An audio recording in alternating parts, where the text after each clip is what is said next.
Okay, what I got here is this new semi-modular synthesizer I've been working on, and this is going to be kind of a learning synthesizer for people to play along with as I'm doing tutorials like this, and it can teach you a whole lot about synthesis, about different composing techniques with modulars. And what's great about it is, although you could do lots of patching, like you see here, all these connections, it also works without anything being patched. So that's what it means by semi-modular. It's got a normalized or a just a hard patched synthesizer. It's right here. It's right here there. And then this is the delay effect. It's a reverb effect here. Some modulation sources here and here. This changes keyboard controls and wave shapes of the oscillator. These are some sequencers here. This is a spline, which is kind of like an automation thing. You got a quantizer here. So all of this stuff working together is making everything that you're hearing right now. And what I was doing is I'm trying to finish this up. It's, you know, you build it up to a certain point and you play with it a little bit, and you're like, you know, I want to change this thing about it, and that's why it's taken me so long, and that's why I didn't have a tutorial live stream yesterday, because I built up some of this, and so I was like, no, I've got a lot more work to do. But yeah, so I'll shut up for now. What I'm going to do is, until people start coming, I'm just going to play around with it, and you'll watch me build as I'm doing things. So right now I'm just moving this over because I want this kind of in this space. I'm going to make an attack release envelope that can be triggered by a gate of any pulse length, and we'll just kind of run through its cycle until it's done. So that'll be cool because you can trigger it with one of these end of cycle or beginning of cycle gates that are coming on the main envelopes, and use those to, you know, sweep the filter or something, or, you know, do some kind of filter or a parameter on the reverb. Let's see here. Where's that from?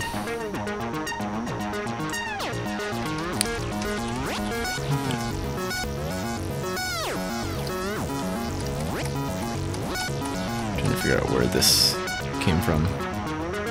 It's kind of talking, I don't know.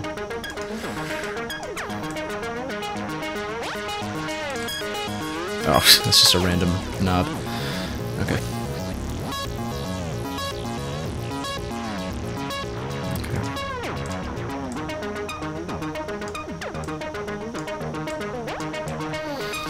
This sample and hold function here, it's kind of cool. When you turn it all the way down, it activates the gate input, so you can clock it, gate it with other things here. And if you turn it up, it goes between like 0 and I think 100 Hertz. And then you can attenuate and offset and slew the output to, you know, I don't know, to any kind of thing.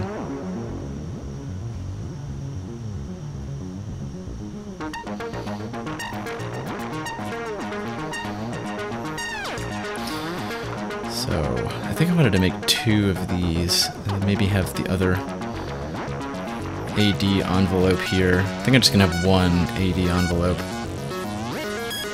I'm trying to get a sense of the space that I have left. So I don't want to make it too big. I mean, this already looks pretty huge, and it's for a quote-unquote beginner synthesizer. It can seem pretty overwhelming, but when we get a little breakdown of it, it's actually a lot easier to understand than you'd imagine. And what I like about these icons here too is that they encourage exploration. I mean, it's pretty obvious what they are when you start moving them around. There's some icons here that I'd like to, you know, team up with people on the forum to have some little better versions of. Like, this is a modulation input for the delay, and this kind of gives a chorus effect to the delay. And I mean, this is sort of just like moving the wave back and forth. I don't know. That's what I was going for, but. This is actually a phase icon for some oscillator that someone made. So I repurposed some things. You know, like this is a shape control for the envelope. We can make a better shape control. And I think someone's working on, you know, ADSR icons for these, but like, you know, we have to see how that all pans out, especially when it's vertical like this. Hey, Dan. Yeah, so I just started early because I wasn't quite done with this thing, and I figured, you know, why not just start. And so right now I'm going to create another one of these. This is like a random voltage generator thing. And what I'm going to do is, instead of copy and pasting it from here, I'm going to copy and paste it from the other bigger version of this synthesizer, because it'll appear like up here and it'll be easier to grab and pull down there. So I'm going to go to this one. You might hear the audio crackling or something because this is really huge, which is, again, you can see, yeah, my computer's not having an easy time with this.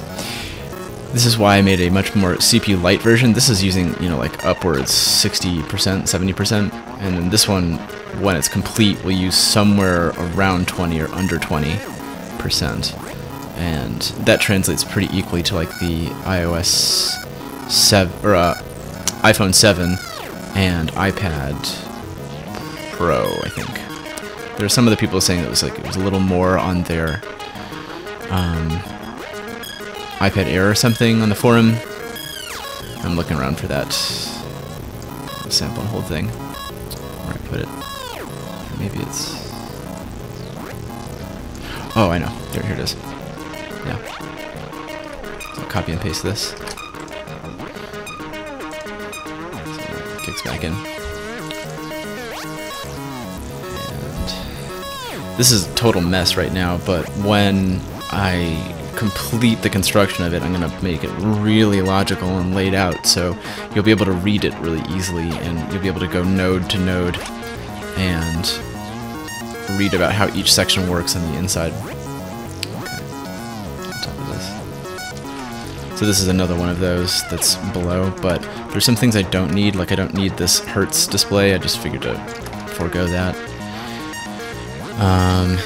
And then you always have to, this is a little quirk, when you copy and paste things, you have to I'm doing this with my hand real quick, is cut, Command X, and then paste, Command V, and that will make the icons stand above the knob, so that when you bring a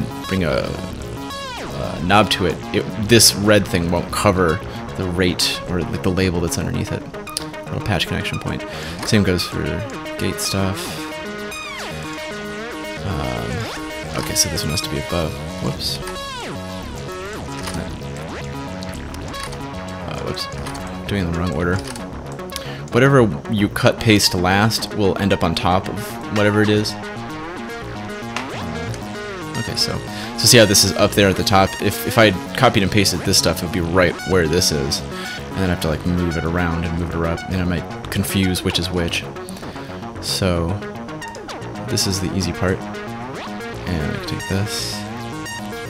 Ooh, hopefully it's a little too close. No, this looks fine. It's a little cramped. This is the drive control for the filter. Yeah, that's fine.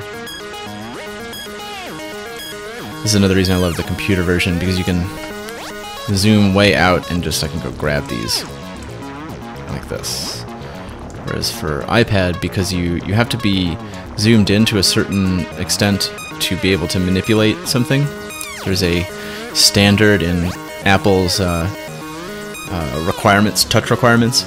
There's a standard for the smallest area that you can touch, and so there's, if you're zoomed out too far, then you won't be able to manipulate anything. You might have noticed this already. Yeah, there we go. And that. And you don't see it because it's black and white, but you can, or sorry, dark right now, but you can see that there's a little light there. You'll be able to see it when I turn this down. See, and that turns on to show that it's activated and ready for a gate signal. And if I turn this up, you can see this is the filter gate that's going in there. This is actually the gate coming out, so you can use that filter gate too. Hey, Michael. You can use that filter gate to do things like this. So the next thing I'm going to do, like I said, is going to make is the music and the voice balanced okay? I mean, it's kind of like going crazy. I'll turn the...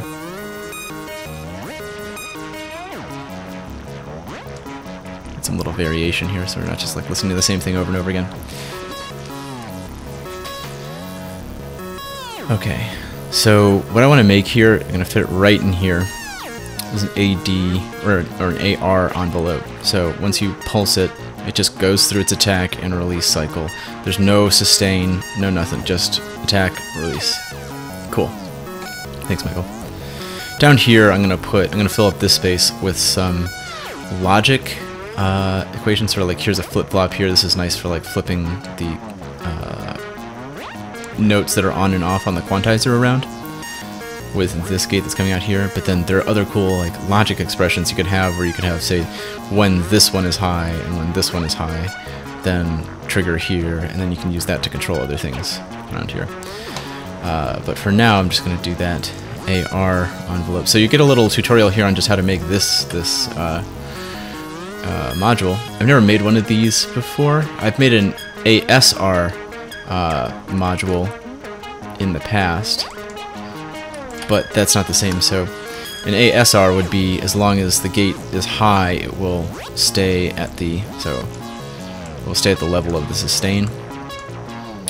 But we just want so that it's going like directly to the from the attack period to the release period without holding in between. So it might take a second for me to think about this, but for now I'm going to bring the controls out. And right, so there are two controls. There's the attack and release, and if I want to differentiate them on the front panel, I can just say, okay, this is the attack and release. This is low and high. So attack and release. And you see, we have to, for a node to compute anything, we have to have an output to it, like that. Excuse me. So the knobs get automatically exposed, and this happens to be the little 0, point on my patch here. These coordinates. And is that the right? That's the input. Make an output.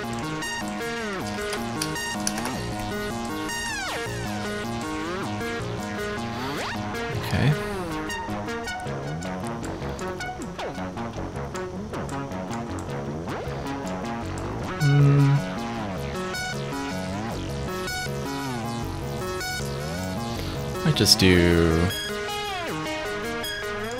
I might just do this. Where that's the gate input, and then the envelope output will be there. It's down a little bit. I like to take the time to, I know it might be a little tedious to watch, but I like to take the time to try different things and see what it's all going to look like, because, you know, this is it already looks really great as it is. It's kind of an inviting instrument, especially with all these graphics on it. You know, it's like you want to get in and play with this thing. But it also has to be laid out in a way that makes sense, and that you can, you know, at least someone with familiarity with modular synths and things can see these kind of groupings here. So like, this is the oscillator right here, you know, this is the VCA envelope, and this is the VCA or VCF controls all over here. And you can tell because this envelope is nearer to this one. Even though it's kind of weird, but the VCA is actually after the VCF in the chain of the synthesizer, and then delay here, you know. So this is kind of generally the flow of the signal, the audio signal through the synthesizer, and these are the modulation stuff. So pop back in here.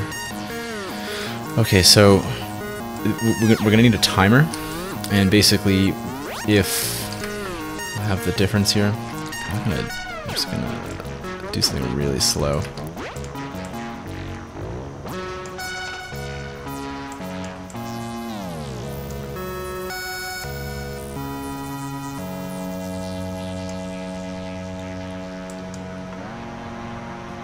The instant ambient.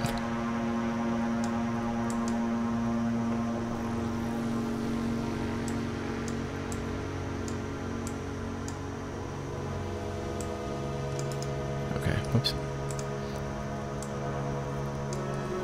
Just setting something so it's not like so chaotic while I'm talking.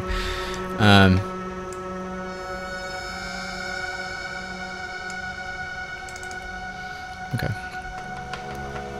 So you can see how the normal behavior of the envelope is like this. Waveform. So if I have this up, if I hold this button down, this is kind of like holding the key down, that's going to stay high. But what I want it to do is go and then right down without having to let go of it. So what I need to do is to take this and say, once this pulses, no matter how long this pulses, then I want that to start a timer that will keep this pulse that's going here high for the duration of the attack period. So we're going to need to use some logic expressions for this. And this is going to be the gate in, but we're going to use this now just for just so we can test it out. And I need a timer. It might be obvious to people, but sometimes, I mean, it wouldn't be obvious to me all the time. Whenever you have something that requires you know, to think about time when you're making a design, then you need the timer. And it might not be in ways that you expect sometimes.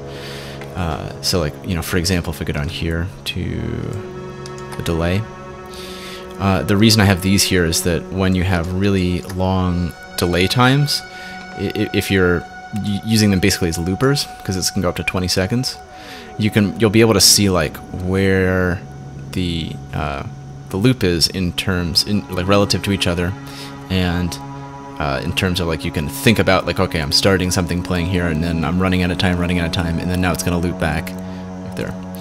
And this, you know, involves a little timer here, and that's just showing, you know, it's going in the kind of a saw wave fashion, where this is the time that's the delay time, and it's saying this timer divided by time, and then that obviously turns into 1, because when this input here is greater than or equal to 1, this pulses and resets the timer. So that's how it keeps on returning back to 0. But now over here, so what I need to do is the similar, when the gate is, so the timer is less than or equal to attack. Okay, so when the value that's coming out of this timer is less than or equal to the attack time. So if we have this here, this is like in seconds, so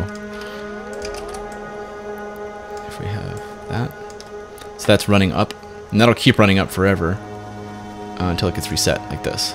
So we want this logic equation to only stay high while the timer is less than or equal to the attack. And this should just work right away, I think, the way I want it to. So, yep, there we go. That's all there was to it. And why don't we go ahead and, like, there might not be space for it. Maybe I'll end up putting the envelope over here or something, making some space for it somehow. But we can make a cycling mode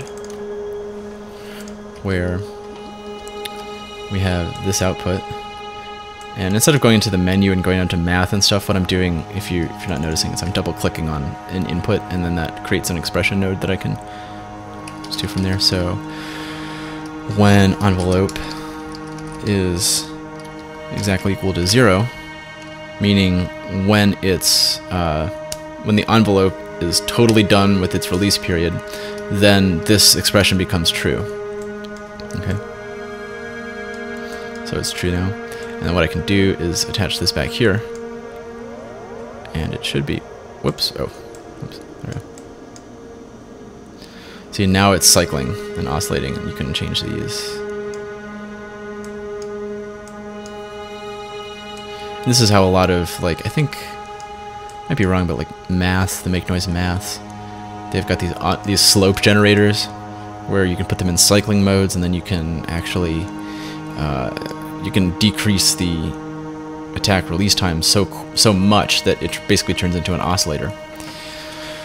So let's see. Now, when you want to combine something like this, so hey Maria, welcome. So what we're doing right now is we're creating an attack release envelope that doesn't do any sustaining. And so I'll just real quickly go over this. When we have a trigger here, this is going to be like a key press or a gate that's coming from something else.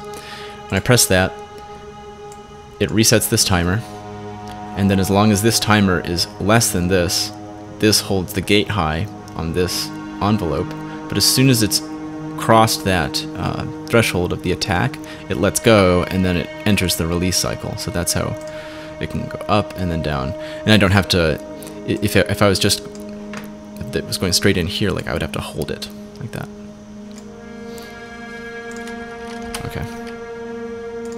So this is a little looping function that I can add in, and what I want to do is have a button for this. And the easiest way to do a little button here is just with a little multiply node. So we can do add, and we can add this signal. Pretend this is the gate right here that's coming in from the front panel. And then we'll add this signal here and have that there. Okay. And use a toggle here to turn this on. So this will, if I press this, then it'll go through its cycle just once and done. Then if I do this, it will cycle that. Yeah. So does that make sense? So if I turn that off, then it'll return. What I could do too, you know, you can get really, this is the beauty of modular synthesizers and the way that, you know, you can just kind of do whatever you imagine, especially with Audulus, how kind of free form it is. If I wanted to, instead of having a button there that changes the modes, I could also have another gate input that would, excuse me, change whether it's in cycling or free running mode. So yeah, why don't we go ahead and do that. I'm just gonna put a little 1 here to distinguish between this blank one and this one. So I know the blank one. Oh, it should be there. Where did I? Oh, there it is. That's right. So this is the gate, and then this is the mode that the envelope would be in. And I don't know, let's put it here. Maybe there. Space is a premium right now in this. I might even end up moving this over a little bit, but I won't make you people sit through this. And you know, if you didn't know already, this is the synthesizer that's kind of going to be the center, like, focus of a lot of tutorials in the future. And this is something that I've wanted to make for a long time. People have been asking for a synthesizer that you can just pull up and start using, and this would be so easy for me to make a bunch of different presets for it, where, you know, you could have whole performances on this, or you can, you know, put it into keyboard mode and just play it like a normal synthesizer without having to know anything about what's going on to make the preset blasters happy. So get rid of this button and to metering light, this little gate here. Copy and paste that one there.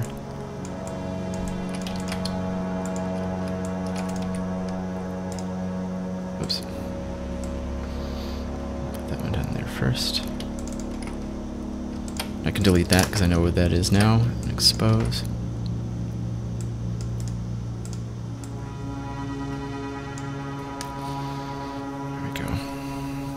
This, I'll probably end up putting that in a different spot. Oh, might as well. Yeah, why not? Then we can have maybe some math equations down here that people can use. Then the output is an envelope, which we call. In the past, I've been making them, marking them with an E, but I've decided that that's kind of confusing for people, and why not? It's a 0 to 1 signal, which makes it a modulation signal. And we'll do that. Modulation signals get red lights. Expose this. You can also, instead of having a button there, if you want to turn it on, you can actually just double click here and then turn that on like that. So this is basically like a depressed button. It's held there. That should be there, yep. Kind of creepy, right, in the background? If you were here earlier, you'd know this is like some frantic kind of like almost acid line there, and then if you just slow it down, you can turn it into this nice evolving pad. Okay. And then I'm putting G for gate on this one. And this one.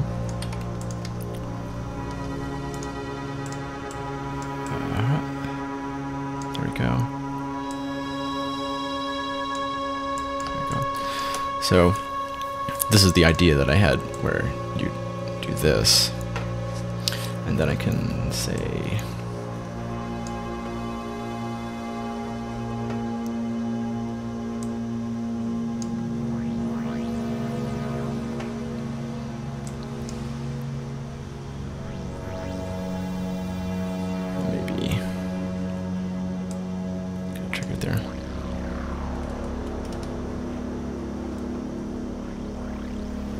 so you see it's doing something more complex than you could do with just an envelope by itself. So when it hits that end of release, or end of cycle on the decay, triggers this envelope to then sweep the filter here. Ooh, that's nice. I just wanted to point this out too. I love these icons that people are making, and this is like a stereo mode where it takes the incoming modulation signal, and for one delay it is positive, and then for the other one it makes it negative, so it's kind of bounces back and forth, the modulation. And if you turn it off, it just like disappears like that because it's the same color there. But I just think that's cool. I think there's some, if people think about that, there's some cool stuff that people could do with that. Alright, so I'm going to label these AR. Again, if you're confused what I'm doing there, I'm really just grabbing the node there, copy and pasting it, which is a little faster than just going into the create menu. And the reason I just re-exposed those was because I want them to appear here rather than top of it. You know, from what I copied, it would be sitting on top of it right there. So attack, release, and then yeah, okay. So for example, I could have this here. And then so whenever this is high, then this will send this into a cycling mode. And you'll hear when this changes, it'll stop cycling like that. Okay. And down there. And I'll pack this up as a little module later for people to use, because I'm sure people want just a little nice little attack release module like this. But for now, we'll just keep it there. What else do we want to do? So we got these randoms. Why not, you know, instead of me just like putting little logic, basically what I was going to do is I was going to go into the module library here, modules, math, logic, and probably fit a bunch of these. So I could take, what we can do is, when this signal is not equal, and go in here, copy and paste this, and it's gonna, we're working on this thing where like you can paste under the mouse, but right now it's gonna appear wherever that 0, point is for that patch. So I'll bring it over here, and I could see it because it was highlighted down over there. I could just grab it pretty easily, and this will just appear. See, it's like appearing there on top of that. I get to move things around a little bit, but once I do, and actually, again, I have to work on a little better system for this. But make sure these. But if you're new to Audulus, you know there's a really nice selection tool that you can do. So I just wanted to take those two lights and select those. You can either select them directly and hold shift in between, or you can go like that and select them. and I'm cut and pasting, so they'll be on top, and then that'll be on top. See, and then now that looks more like the module there. And take this thing, and who knows, like I'll put it down here or something. This will be a nice use of this kind of row down here, just have a bunch of logic equations. Hey, to the wrapper. Oh, I think you're from the forum, aren't you? I remember. Okay. And this is B. It's a little light there. After I've done this, I will walk you through this synthesizer. And, you know, this won't be the one and only time that I walk people through. It'll be one of many. And also, when this is totally complete, you'll be able to go inside and actually just read about it from one step to the other. And you know, just go at your own pace and see how each individual section works. So I should have put this in between. Does not equal. Be over. Okay, so this expression right here, when A and B are not equal, then it's true. So if I put a 1 there, then that outputs a 1 there. And yeah, and this is like exactly equal to, so it really works best for gates and stuff. Famous now, yeah. Get a good, you know, 600, 700 views on these, depending on what the topic is. So, this synthesizer is the culmination of literally years of me thinking about and working in Audulus. And it combines a lot of different synthesis techniques, and it also, more importantly, provides a really easy and fun way to make music quickly without having to know a whole lot about music theory, without having, it's very experimental. Hold shift with the lasso as well. Oh yeah, okay, I see what you mean. That's it. If you could put that on the feature request in the forum, that is actually a really great feature request. Nice. So back to here, I'll just give you a quick walkthrough of its controls, and what I'm going to do is I'm going to get rid of this patch first. So save. I'm going to clear the history and save. And whenever you want to quickly just kind of do the equivalent, the modular equivalent of just like yanking out all the chords, look for the inputs and everywhere and the knobs that things are attached to, and just seek out those and then pull them out. Do that there. There. Wait. There we go. Okay. Cool. So you notice that that one's kind of good to see there. You notice that it's still playing with all this stuff that was taken off, and that's the point of this synthesizer, is that you can start using it without having to patch it all up.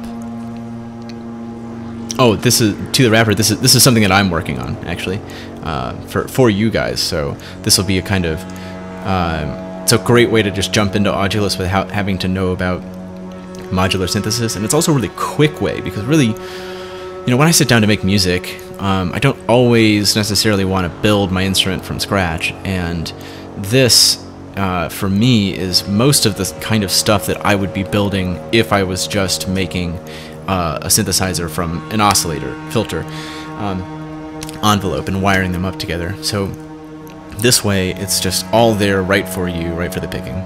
And the other advantage is that you'll be able to go inside of it, and this will be a lot neater and more laid out, but you'll be able to go like portion by portion. There'll be a little text node that's being explaining like what's going on here, and it will look a lot prettier than all of this. This is just kind of I'm quickly freestyling with this stuff.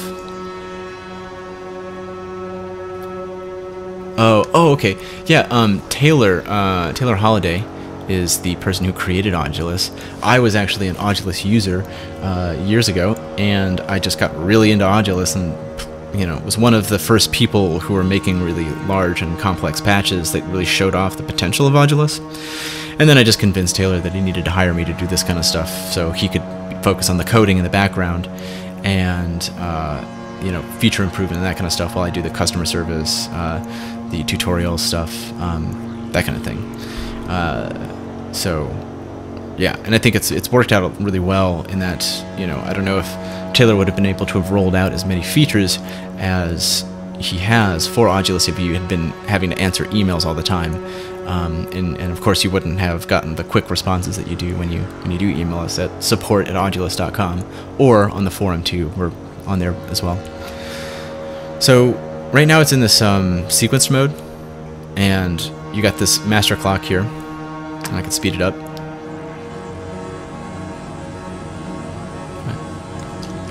Slow it down, and that's these little clocks here. Or actually, this is the master clock, and then this says this master clock divided by 64 divided by 1, which is just equal to that. And then these are 8-step sequencers. There's 3 of them. This one right here is normalized to controlling the pitch over here, and this little range module actually it's not the same as these two, and once we have some like icons it'll be clear that this is different. But this changes this 0 to 1 value that each of these knobs are. So like this is 0, this is like about 0.5. That changes it into this O signal, which is a linear pitch signal. And then this goes into the synthesizer kind of around the back end and is controlling these oscillators here. But if I want to stop the sequencer controlling this, I can turn this off, turn these off. That's kind of cool.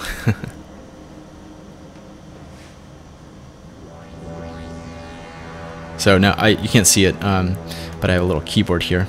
Keith McMillan, QNexus, highly recommend these little things, especially really great for iOS stuff because you can just plug them in once you have the keyboard connection kit. But right now it's in a mode where, you know, this could be a preset that I would upload to the forum and say, like, I don't know, what does this sound like? Like Evil Pad or something.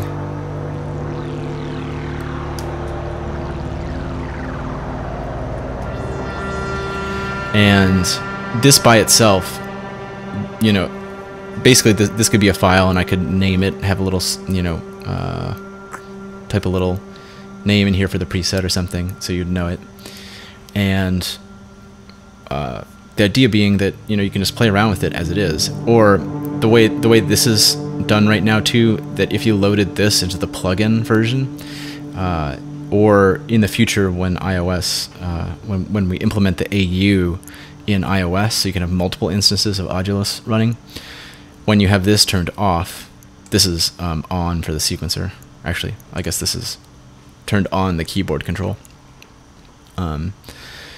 You'll be able to play with a keyboard or with another sequencing app, say like a Fugue Machine or even patterning. You could have that through Audio Bus or Ohm, pipe the MIDI in to Audulus that way. Yes, well, let me just, so you guys can play with it while I'm talking about it. I'll go ahead and upload it to the forum right now.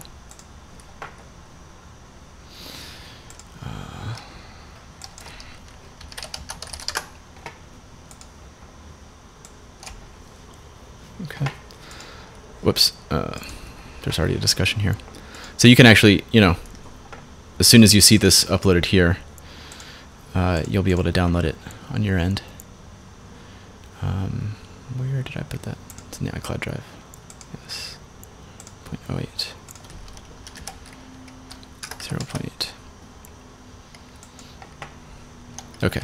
So go ahead and try downloading that from the forum. That should be what you're seeing on the screen right now. Will be available there. Okay.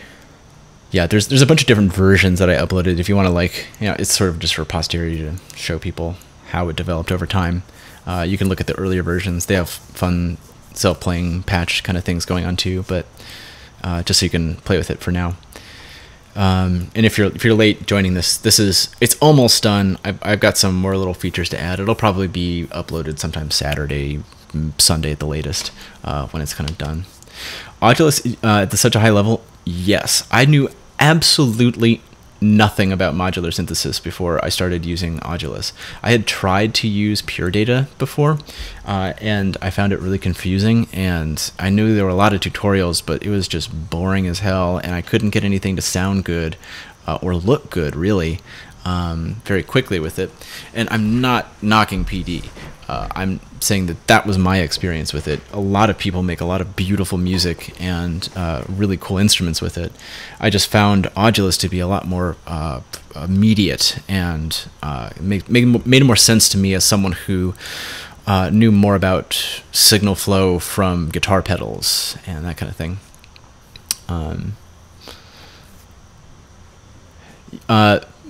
Yes, Brian Baker's asking here about a save state functionality. This is something that Taylor has tried to implement in the past, and it would actually be something where you could the way he wanted to do it was where you could just like press a button or like a pedal, and it would immediately switch, like no load time. It would just boom, like be in that nude mode. So you could even, if you were skilled enough at doing it, you could do something where like you have a kick drum patch on this and then a snare patch, and then you could alternate between kick and snare with just this one thing, so you wouldn't have to calculate the kick and the snare separately all of the time. So that's inlets and outlets. What are you talking about here, Robert? Don't know what you mean. So I don't know if Taylor's still, like, there was some major problem with the way that the undo system works. It was basically going to do something with the undo system. There was some problem with the way it worked, and Taylor couldn't get it to implement correctly, so he kind of put that on the back burner for now. But I know that that's something he'd really like to do. But yeah, unfortunately, it's, you know, the quote-unquote presets would just be many files of this, basically the same thing with just different settings. And so I'd probably do something like this where they're like in a folder and it says curvature and boom, and you got like a bunch of different, there might even be, excuse me, nested folders like this for curvature by itself, where you could have like a drum one, like where you have like, you know, build a kick drum here, and then you can use these as like kick drum sequencers, that kind of thing. So, but yeah, there's no easy way to just implement. It would be really cool, and I know, you know, if Audulus keeps going and people keep buying it, and we get more and more features, it would be awesome to have like a little a node that would be like a preset node that you could, you know, just have here in like a little drop down menu, and basically like for real, like make your own little preset thing, just like a normal synthesizer app would do. Reaper record audio, the audio file. Yes, yeah. When you have a real modular synth, you gotta, you know, one of the disadvantages of that, if you want to, especially if you have a very small system like I do, you'll typically have to repatch and you know, turn the knobs back into their you know, different settings for different sounds.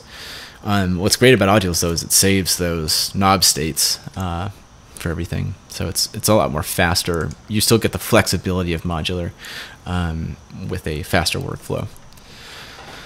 So, you know, that's basically why this thing exists, right? So it's something I wanted to make that would have different composing techniques, different synthesis techniques that would sound really good. It's got the Sandsnum Korg filter in here, although I'm going to put a little thing that's inside of the patch. It's over, where are you? Here. There's going to be a little thing in the patch, a little description that'll explain how you can just like crop out the filter and put a different filter in to get a different sound out of it. But one of the things that I put a priority on in this version that wasn't in this kind of like older, this version I was making like last week that was like huge, is that this is a lot more CPU friendly. The other one was like up at 60%. This one's running at 20 something on my computer, and there's a lot of extra room there to shave off some percentage on the inside.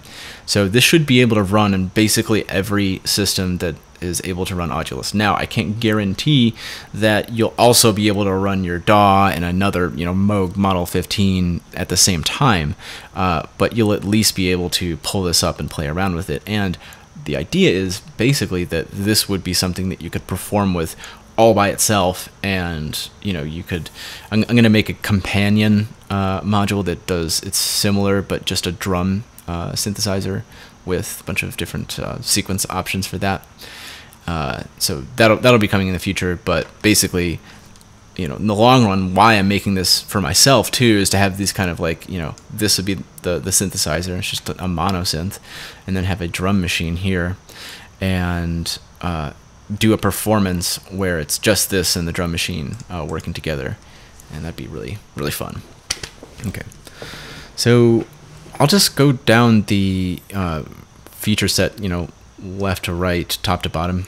So up here, this determines the number of seconds that this spline goes for. So if I have it down to 8 seconds, when I press this, it'll reset where this is. So if you don't know what the spline is doing, I can bring this out. This is a little waveform meter. Press this, it's going to start down at the bottom here, but say if I add a little kink there, right? And you can use this for all sorts of things. It's basically an automation lane that's in Audulus. Okay. Semi-modular. Okay, the difference between a fully modular and a semi-modular is that, wait, it doesn't say modular. I want to patch. Semi-modular is halfway between a fully modular, and like a more traditional synthesizer where it's just got knobs and stuff on it. And an example of a semi-modular would be the Make Noise No Coast and the Moog Mother 32, where you don't have to patch it for it to work, but there are lots of patch points and things you can normalize, connections you can interrupt and go around to make your own synthesizer. So what this is doing is, it's basically what it's got is a subtractive synth voice here, right here, and then some effects, some modulation stuff, and sequencer, quantizer, and it's all laid out so that in a way that you can open it up and start playing with it. Whereas in the past, what people would have to do is they go to the module library. You usually start module clock. You start with the clock, and you go module, oscillator, do this. And then I'd need an envelope, right? So I go to envelope. And I would need quantizer for the kind of stuff I like doing. And so on and so forth, where, I'd probably have to I'd probably need to take another couple minutes to really get the patch going in the way that I like it. But instead of doing that, this is basically all of that, but ready to go. So I don't have to keep doing that every time. So anyway, back to this. And feel free to interrupt if you have any questions. It's totally fine. I'll see it pop up and answer it. So what I would love to... This is a maximum time of 600 seconds, and this is also supposed to be kind of like a Manhattan Project sort of, like, it's got a lot of cool things, the things that I've learned in doing Audulus, also things that other people have learned. All of these icons are things that Robert Siret and and I'm blanking on who the other person was. There might have been a couple other people who were doing the other icons, but it's all the accumulated knowledge that I've had about Audulus that's into one synthesizer like this.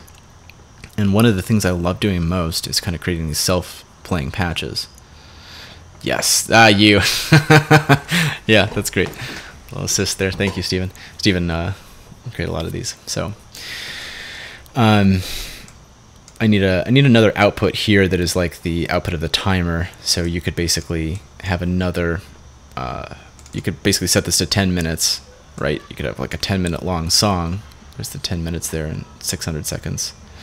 And over time you can change these parameters, and I could have this, you know, changing whether a note, like what a note is here, or whether a note is on and off on the quantizer, and that is off a little bit.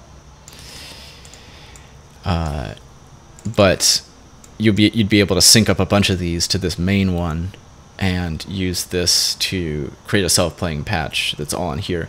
I'm really into this kind of DAW-less jamming where you don't use the MIDI roll. I love just using straight up sequencers and modifying and altering them in fun ways.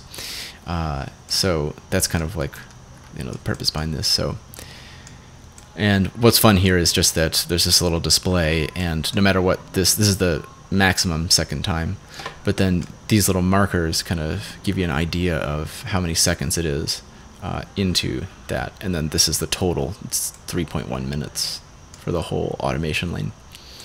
Okay, so this is normalized into this right here, and what this is just an attenuator offset, and I'm going to change all of these so they say at off. I think more people are familiar with attenuation, offset, thinking about it as words rather than what they are, which is really, this is multiplying. It's sort of, you know, like dividing, because you're multiplying by a half here. So this is 1, this is 0. And this is an offset which moves the whole sequence up and down. And so, let me see. And then this will smooth out transitions. So if you have something like this where you have a really sharp transition, and then it goes up again, down like this, instead of being like boom, boom, like immediately moving back and forth, it will be a little lugubrious about it. So go back here. Make this go quicker.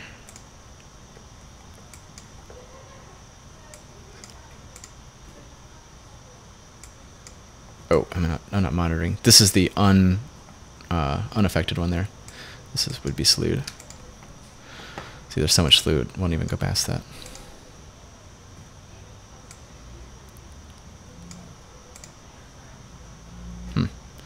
That's odd. Not sure what happened there, but like I said, I'm still working out the bugs here. But that's the idea, is that you could draw the little shapes here and have them alter different parameters. So that's this little box like up here.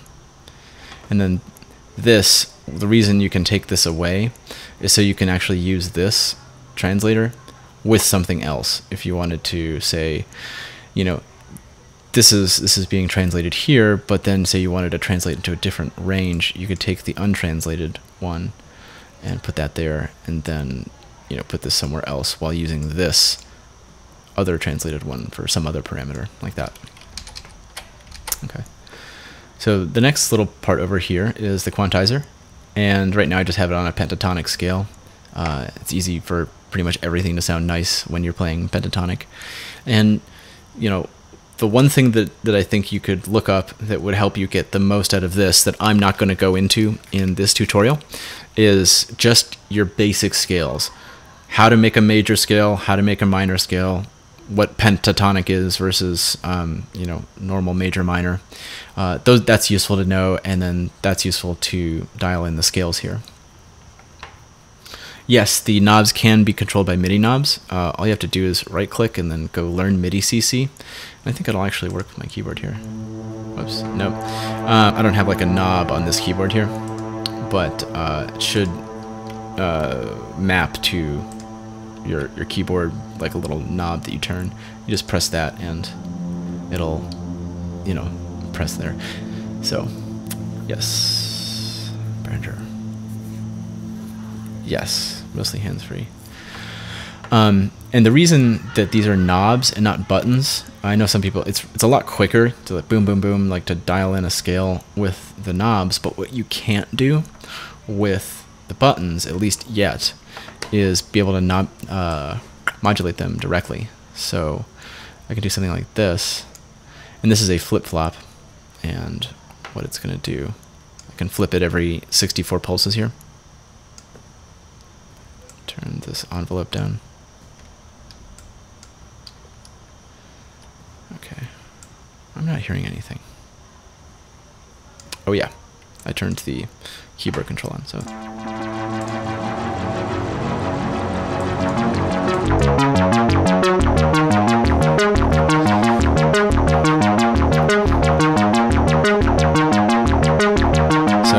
You'll see that when 64 pulse comes around, it'll change this again.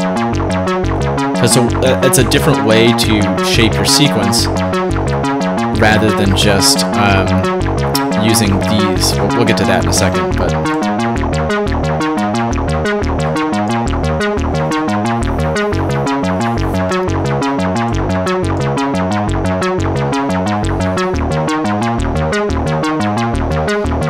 see how quick that was to just get that grooving? Like, this is just...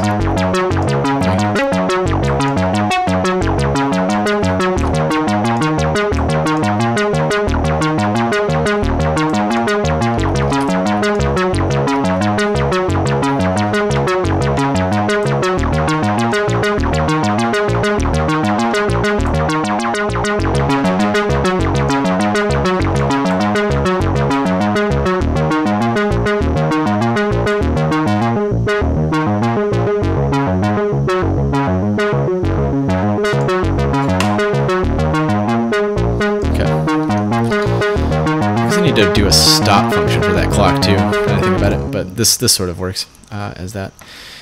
What you can do here is like this. If I pressing and holding a key on the keyboard, this is sort of letting the sequence play, and then if I have this, it'll play with the gates that this is creating down here, and then if I turn this on, then it's fully keyboard controlled. And if I put this on and the keyboard control on, then I can use it sort of like as a pulsing arpeggiator type thing. Okay, so that's what this is there for, and then the flip-flop is just whenever it's pulsed, this switches on and off, and this is the inverse of this output, and then you can see why it's useful. You can switch between basically like two little chords that you're playing over with the sequencer. So let's see what else. This control is the width control. So actually, I'll go back and have these there.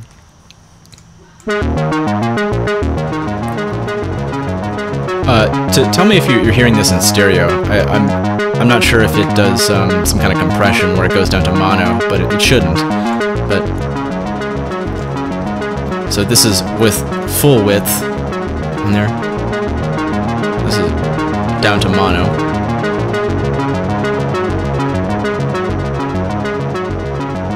Full mono. And it's just nice to, like, sometimes you maybe don't want it bouncing all the way out into your ears like this, you know.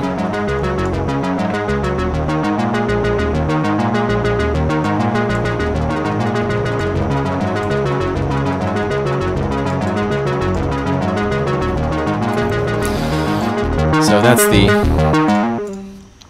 Okay, cool. Might depend on your internet connection. And then, so this volume control here, it's a volume control, it's just the master volume. But it's got a unique function where you turn it all the way down, and then it activates these outputs here. So if I turn it all the way down, you can see the lights going here. And that's so that you can use this and have it go out into the synthesizer world. If you wanted to have a different sequencer, you could have the sequencer over here and then attach it to this point. Yeah, ping pong, nice. But that's just something so that this doesn't have to be all by itself in its lonesome. But if you turn this down, then you can mix it externally or stuff. So that's these controls up here all along the top. And we'll come back here. This is the master clock, and it's going at 6.64 hertz. I might add a BPM thing, might not, I don't know. Sometimes I feel like getting people out of this thinking about BPM and you know, especially just kind of, you know, thinking about the modular as its own thing, like rather than trying to be something else. You can have more creativity when you're working just by getting out of these ruts. So this master clock is divided down into these other clocks, and you can set whatever, you know, frequency you want. And then these are they're normalized to this sequencer, but you can, you know, you can move these and pull them wherever you want to do other kind of gating things. Like you could use this to gate this, where is that? This attack release envelope here that you could then, you know, have that modulate, say, like the delay time or whatever. And what's cool about these is they're done in an interesting way. They need a little bit more work because it's possible for them to kind of get out of sync with each other, but I don't know if there's a good way to do resets. The way you'd have to reset something is you close Audulus and open it up again. So it's possible right now to get a really groovy thing going on this synthesizer, and then open it up later and the whole sequence sounds completely different. And it's because of the way that these clock dividers work. And you know, at the same time, the way they work is really CPU efficient, and it can do really cool things that are a little easier that way. So I might be able to fix this somehow, but I haven't really dived into it yet. It just occurred to me today that this happens. So you got this this knob here. It's getting multiplied by 20, so it's 20 hertz at most. And then that's just a little expression that it shifts the number over by 100 and then floors it, which means it cuts off the decimal portion, and then it divides it back by 100, so it shifts it back, these two zeros. And so you get 6.64. And so it's basically just truncating everything that comes after the 4 there. But the actual untruncated value goes into here, into the clock. This is just a little clock, and it's a phaser node, and this is just going between 0 and 2 pi. And if you attach a waveform to it, you won't be able to really see it for most of its portion. You have to bring it down within the range of the waveform meter, which is -1 down here to 1. So if I put down here, you'll see it's just like a saw wave going up. And then basically this is halfway up is pi. So this says when the phaser is greater than pi, this expression becomes true and goes high. So you can see that for that little, I can slow this down.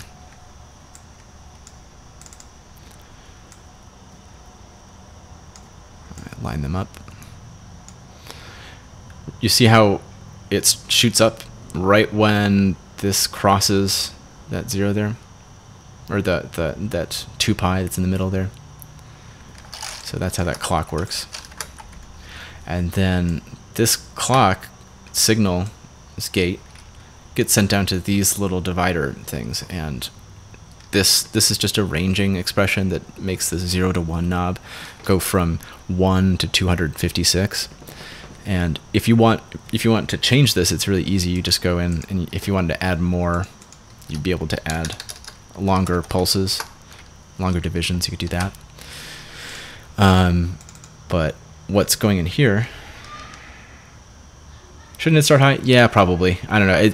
As I was explaining that, I was like, oh yeah, it should probably be the other way around. That's little things that I'll like catch when I'm going back and editing the patch when it's done. So we have this like number of pulses here, and so this is one. Well, let's go to the 28 one here, right? So this one is up to 28. So every 28 pulses that comes in, this pulses once. And the way it does that is it subtracts 1 pulse from here, and then uses this as the count up number, because you have to subtract 1 because it's really counting from 0 to this module is counting from 0 to a number, and if you don't subtract 1, then it'll always do 1 more because it's counting at the 0. So it goes up to 27 and then down to 0. And then when this number equals this number here, then this becomes true for a moment. See, it was just for that little brief moment. And then while this is true, this gate pulse is like trying to get through this multiplier here, but because this is 0, it only lets this gate through when this expression is equal, so 27, and it'll let it through. So that's a neat little clock divider thing, that it uses just marginally less CPU than a clock, and I don't know, there's some cool things you can do with it. So this is something that I developed for the 4MS rotating clock divider thing that I made, and I just kind of pulled it out of there and put it in this design. So yeah, so that's these things right here, these little clocks. The sequencers, right? They're just 8-step sequencers. I might add a minimum step. I don't know. It seems like it's crowded enough as it is, but there's a maximum step control that you can see with that little blue dot. The clock has on-off. You can have an on-off for these other clocks too. You can just, the on-off would be multiplying this output by 1 or 0. So like if you wanted to make an on-off switch for this, you just do this.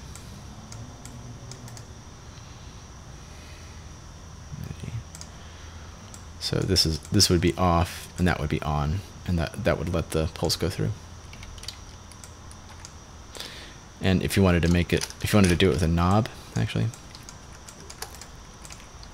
you could do, say, when the knob is greater than or equal to 0.5, which is halfway up, then this becomes true, and then that turns this on, just like so this is off, and then that's on. And you can see it with the way the red wire changes, the blue changes to the red. So that's just a little switch. Okay, and so these sequencers, the reason there are 3 is because there's a particular way of sequencing that I found myself doing a lot that involved 3 sequencers. And so what I'll do here is go down to 1. Now what I was doing is I was taking this one. This would be like the main pitch sequencer. Bring this in. Oh yeah, that turns up. So this is the pitch. It's going across here, and I can translate this whole sequence up and down.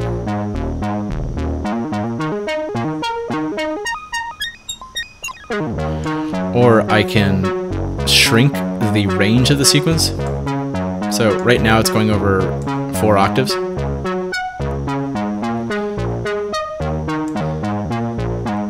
This is more like 2 octaves. And then as you approach the middle, it goes down to basically where in the halfway point, this is all 1 note. Maybe 2 there. So, but then if you go this way, it starts inverting the sequence. Really low now, so I have to pull this up to compensate.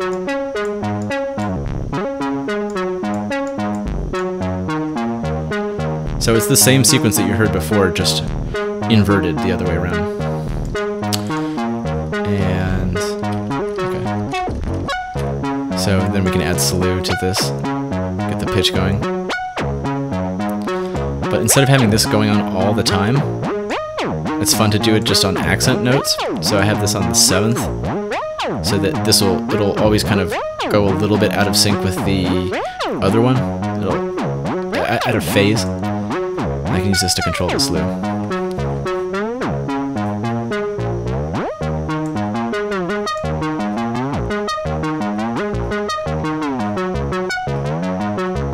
Compare this to that. So it's kind of like goofy. This gives like the ties that you'd see in it's like all the TB303, kind of like acid stuff. That's the cue for the filter.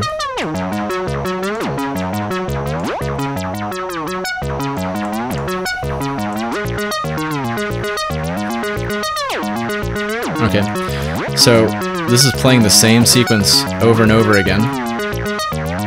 Oh, let's take this up. Disregard this stuff for now.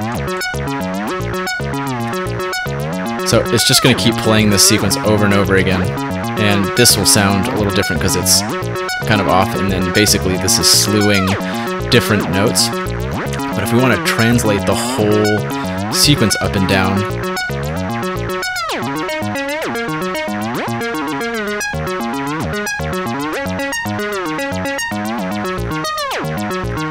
you can think of this as the note that you'd be playing on the keyboard, and then like this is actually the arpeggiator, and so I can use this sequence,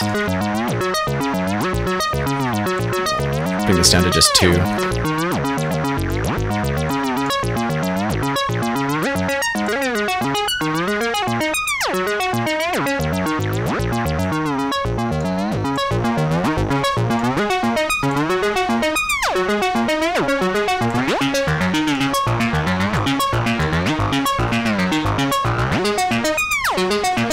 So you can see how you can build a whole song like this just by having different. So this is, if this is 32, and you can think of this like as an eighth note, then, or quarter note, then.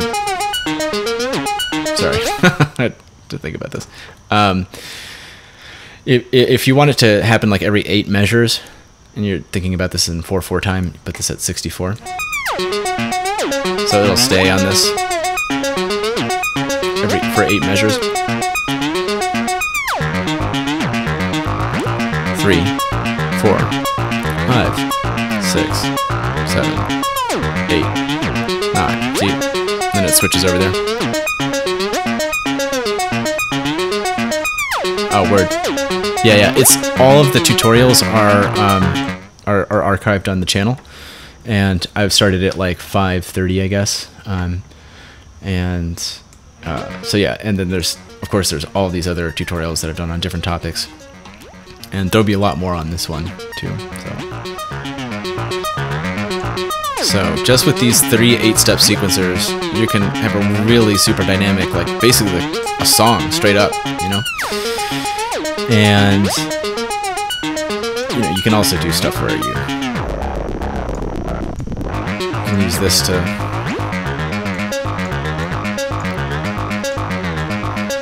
shrink and change the sequence, and then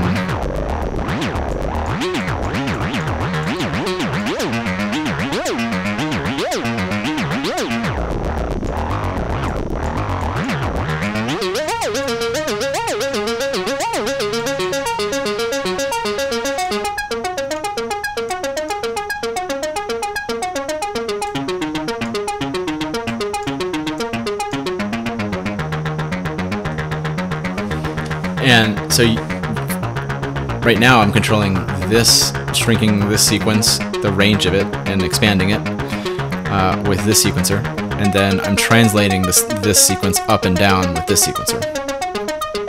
Is it possible to change rhythm? Yes, definitely, and I'll get to that. Well, I'll just get to that right now. So I definitely want to add shuffle to it. I haven't implemented that yet, but it'll probably be a little shuffle control down here or up here somewhere. But this is kind of like pulsing. It's fun for like dance music or whatever.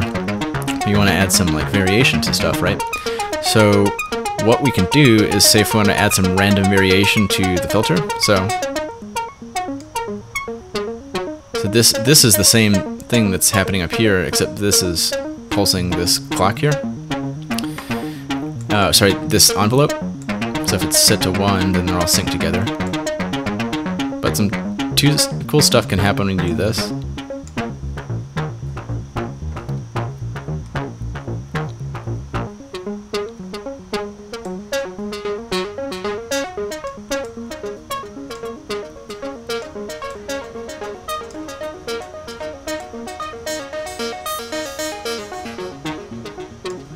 But what I really like doing that's really fun is you could take, say, this random voltage here, and I want to attenuate it. No offset, no slew. And pull this back onto this one.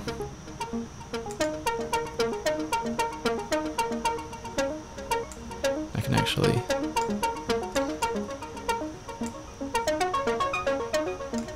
so every time this pulses, it chooses a new value here.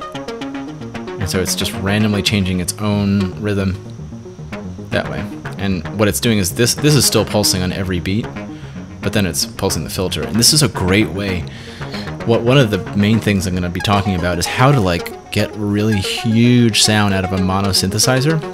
And this is one way you can kind of fake having 2 different voices at once, because perceptually you'll hear this, especially if I raise this up, it's kind of like the bass line of the filter.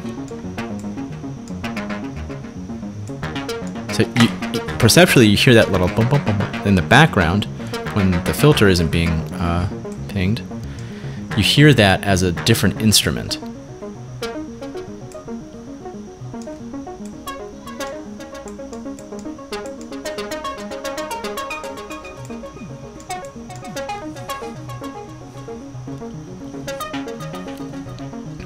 And I'm probably also going to add some kind of way where you could, you know, use one of these sequencers as an emphasis control, where you could, you know, basically control the volume of this, or the height of each envelope, or sorry, the height of this envelope here. You can definitely control the height of this envelope by doing, you know, a sequencer like this. Let's see, I can actually, I want to use this sequence on one of these because this, again, this one's tuned for the O signal there and not the modulation signal. And so I can just, I'm not using this one for anything, so I'll just patch it there and interrupt that. And then I can take this.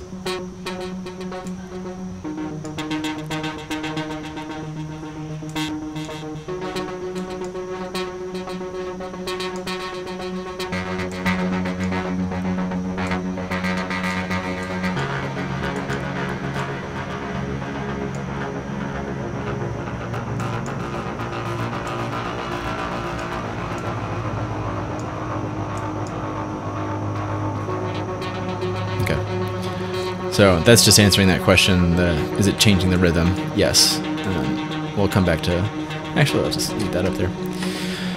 So, you know, I've already explained these. These are attenuate offset modules with a built-in slew. And it's nice sometimes to, if you're changing some parameter, to add a little bit of slew, just so it's not like so, especially with digital stuff, it can like have this really sharp edge to it. You know, especially like say if you're modulating the filter cutoff with a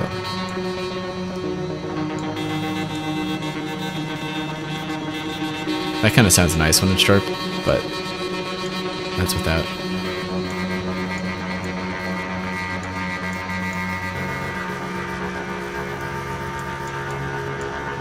This is just filter modulation there.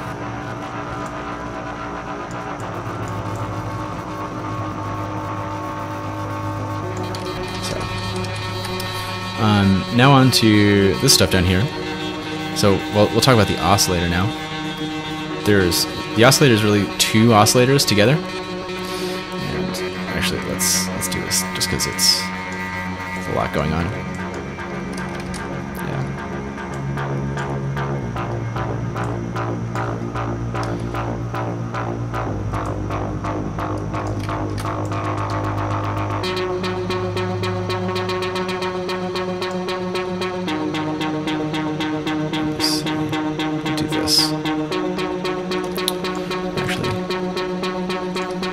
I'll probably have some built-in levels to do stuff like this, but if I want this flip-flop to work where it's going between these two, so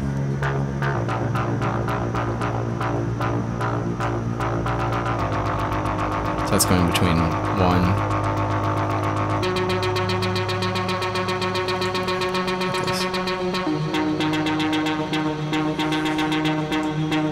so that adds some nice variation there.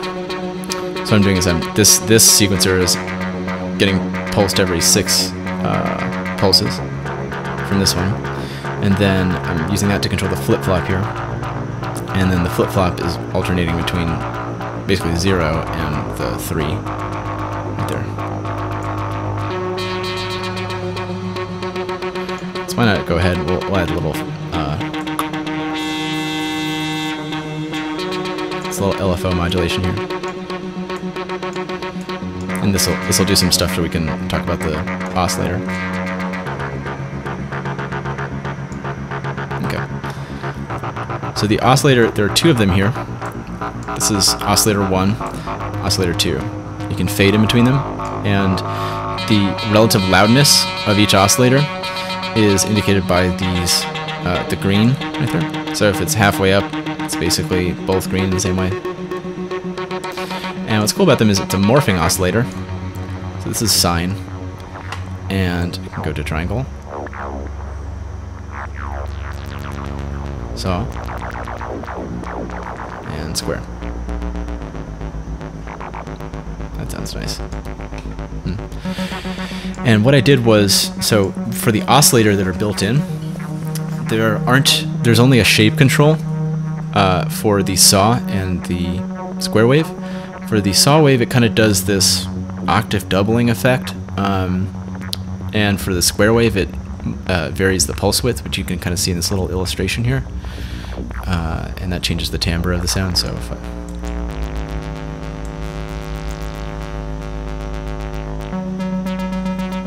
this one,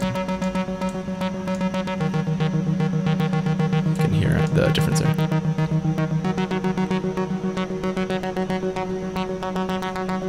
It's more reedy when it's turned all the way up. And one of the easiest ways to make your synth sound really fat is you take a little modulation.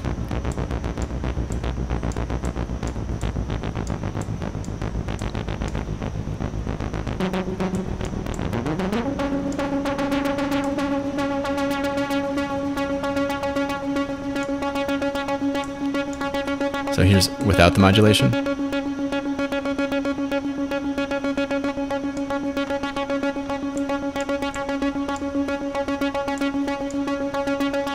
Now, let's see, what am I doing here?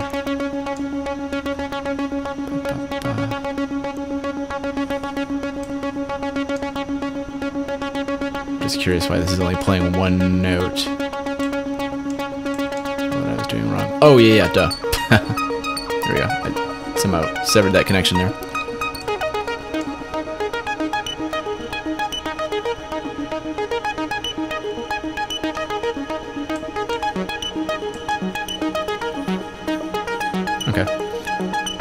Now, this control does something different for the triangle. What it does is it adds this hypertangent distortion.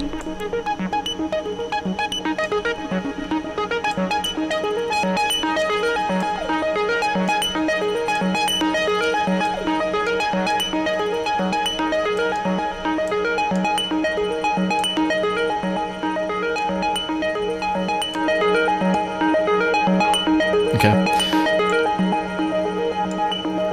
So you can see this is more mellow. And then this actually makes it more square-like.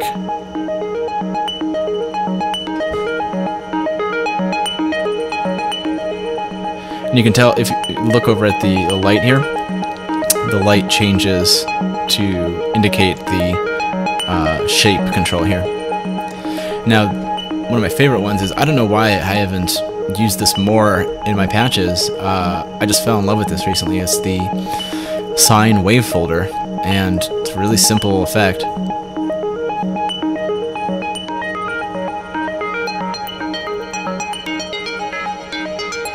You get these kind of, FM tones. It's basically like instant FM in one expression, and it's actually worth popping into the oscillator to see what's going on. So here, this is the shape control. It's coming in here, and I limit it for the square to 90%. So it's going between 50 and 90%. This is going to the shape to the saw, and this one here is going to the sine expression. So we have the sine wave that's coming in here, and then you're taking the sine of the sine wave, but you're multiplying the sine wave by some factor here, and then this is basically between 1 and 50. And that, it's actually just worth, it's a nice little math lesson to show you guys.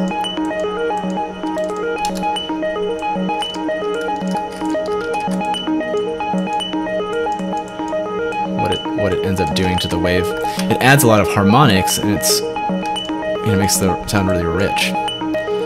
So this is without any, and it does just sending it through this expression distorts it a little bit, but it's barely noticeable. But go to knob.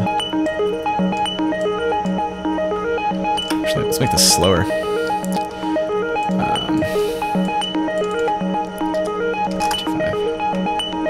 Okay, so this is without any wave folding. And here's some.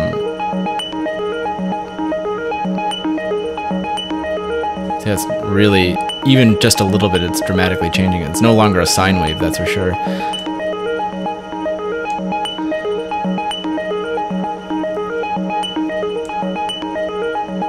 Thanks, Steven. See you around on the forum.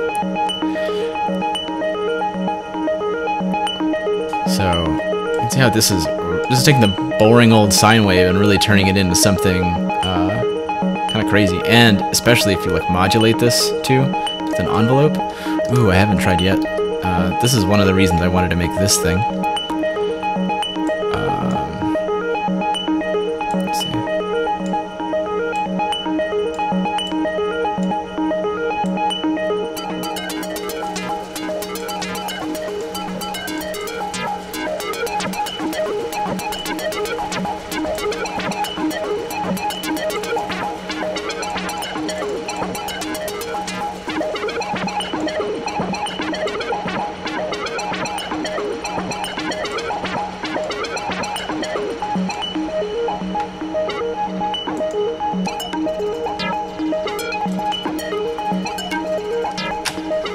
Pretty cool, right?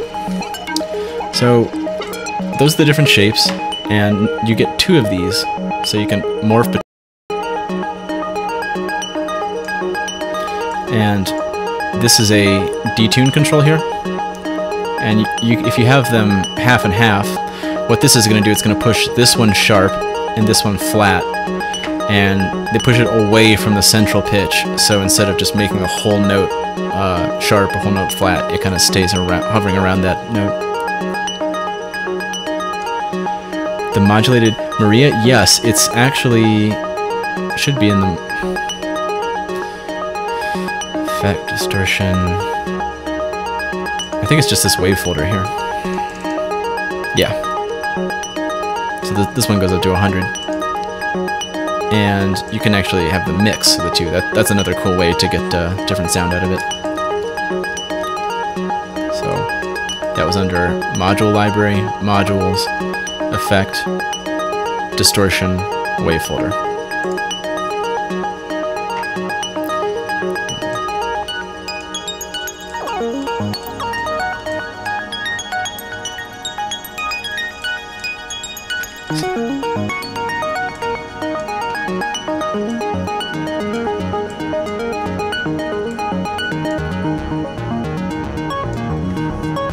Yeah. Okay. So where is it at? Oh yeah. So this is the detune. And what's nice about this, the way I have this controlled. So now they're playing the same octave. Excuse me. When you turn this control all the way down, it automatically resets the oscillators so that they're in sync with each other. Because otherwise, if you just detuned them and tuned them back, like they're not necessarily going to be in phase with each other. It'll just make for an unpredictable sound. But as you increase the detune, you can hear how it becomes a little fatter.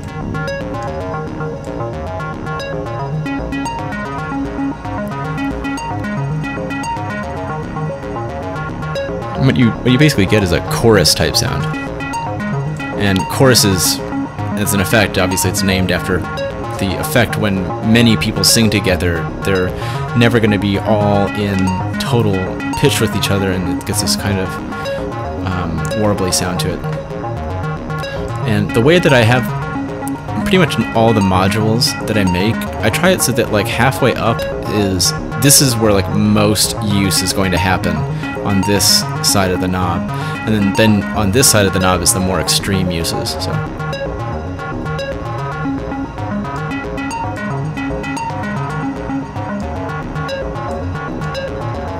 To almost unmusical territory, but like you can have some kind of like bass, I don't know, let's have heavy detune like that. So again, if you have it all the way down, it resyncs them. You can kind of already do like a pseudo, if this is both on sine, you got some wave folding. Kind of like a pseudo FM synthesizer just from the wave folding.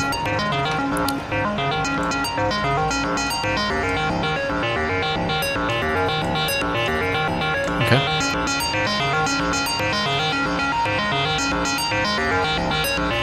Let's see. And then the next control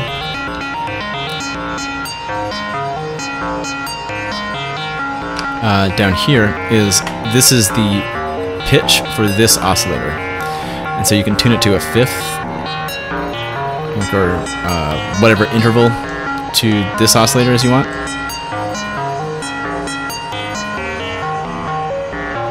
What's nice is, so like, this is the bass note, right?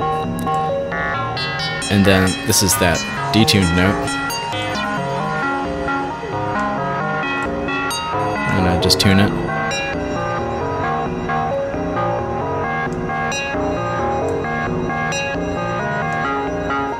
That sounds real fat right there, right?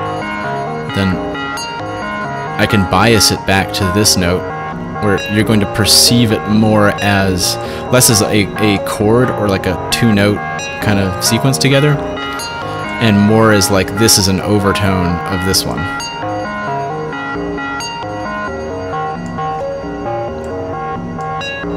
Get a little fatness in there.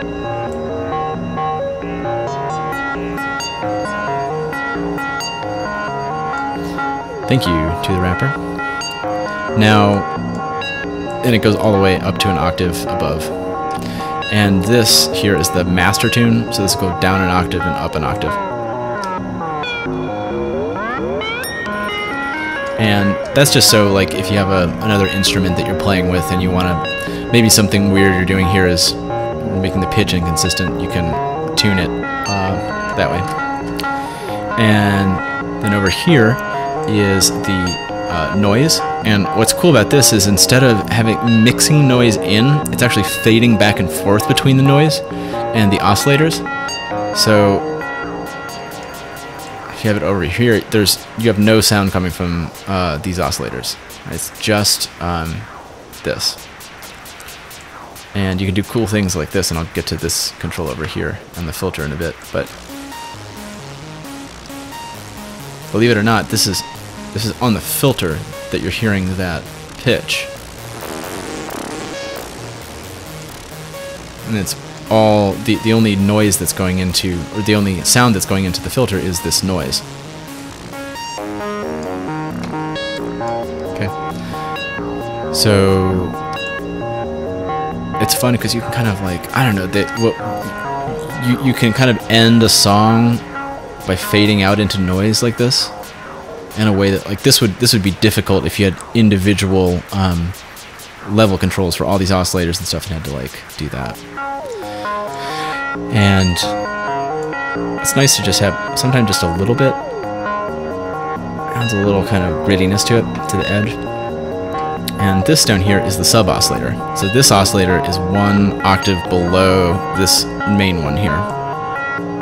And what a sub oscillator does, and it's a sine wave, what it does mostly is just kind of thicken up the sound a bit, and it adds like some deepness to it.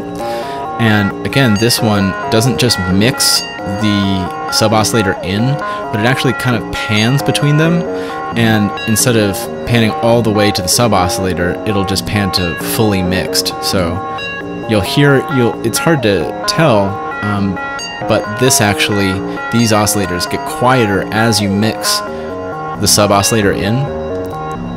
And what's nice about that is that you don't have, it won't change the behavior of the synth as it's going into a compressor or other level dependent effect. It wouldn't suddenly, like if you're riding real hot and close to clipping, it wouldn't all of a sudden start clipping when you turn this up. So that was just an idea that I had to, make it so, little different non-traditional things to do with synth mixing that people wouldn't necessarily do electronically, because it's a lot easier to just have a level control going into something, into a mixer where all the signals are getting mixed together, versus a panning, an equal power panning thing that adds a lot more circuitry to a hardware synth that you can easily do in Audulus.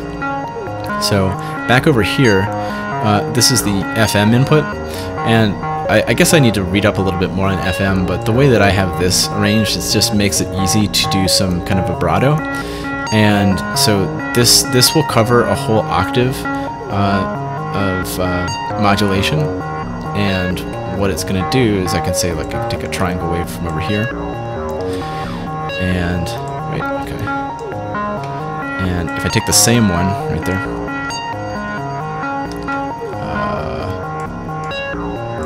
start to hear the pitch warble.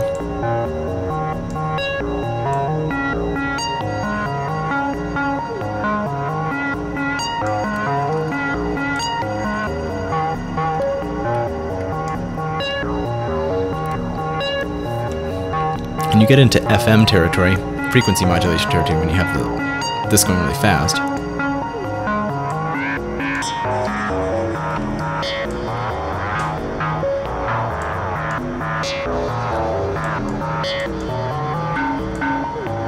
And what this is really cool for doing is, say, like, you don't let's say I'll have a little bit of warble on that one, and then for this one I'll have a different speed.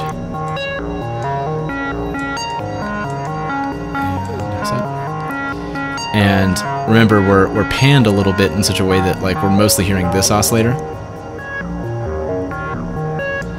and this oscillator over here is like up in a fifth. But we can add more rich tone to it by adding some FM to this.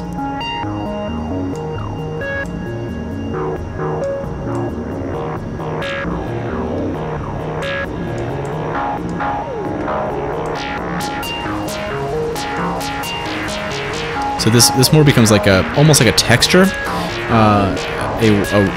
rather than like a heard as a note.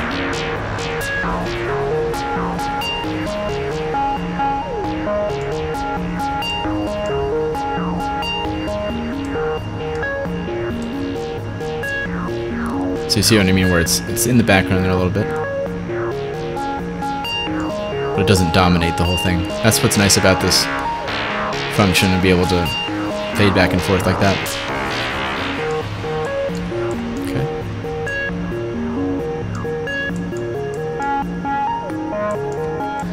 Now, okay, we discussed, that's the whole oscillator there.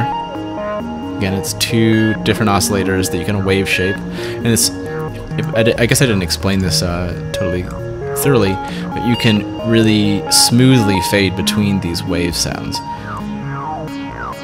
So it's not just switching between the two.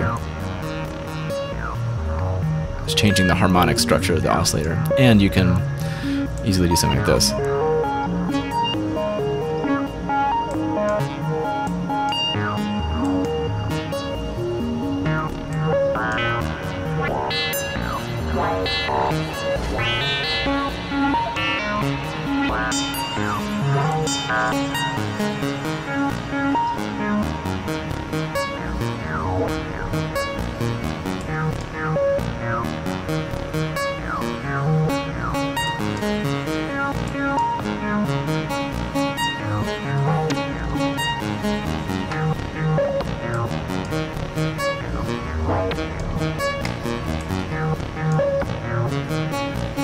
Okay.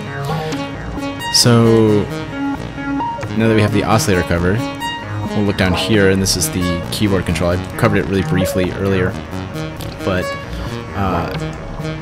you have these buttons that go around this slew knob here, and it's called slur here, but it's a slew. And when you turn it off, then the light in here turns off too, so you know that these are associated with one another. But this only works with the keyboard, because the slew for the sequencer is up here, right? Oops.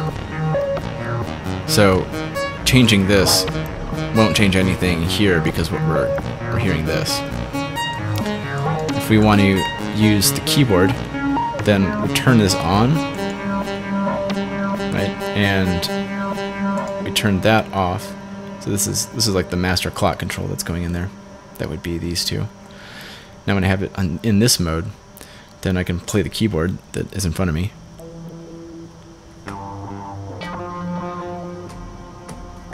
And see, I have velocity turned on, and I don't have, I have it set so that the velocity is set really low on the keyboard. And if I want to get rid of the velocity and just have it go full height, gate height, I just turn this off.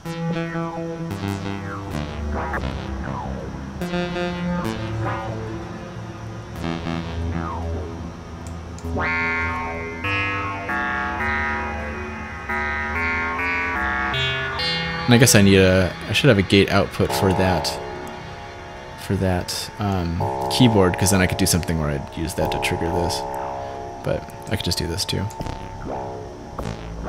Oh, that's cool. Hear that?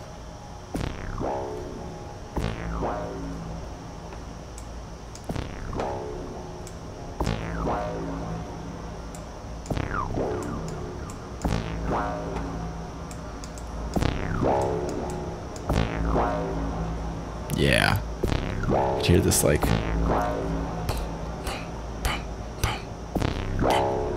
Yeah. It's funny to me that there's a time when people were like, oh, Audulus is so thin sounding and like blah, and the reason was because they were going in and taking an oscillator from here and then like going into like the normal plain Jane vanilla filter that's here, and then these two together aren't going to have a whole lot of character unless you have multiple oscillators, or for example, having one of these analog modeling filters, distortion and stuff.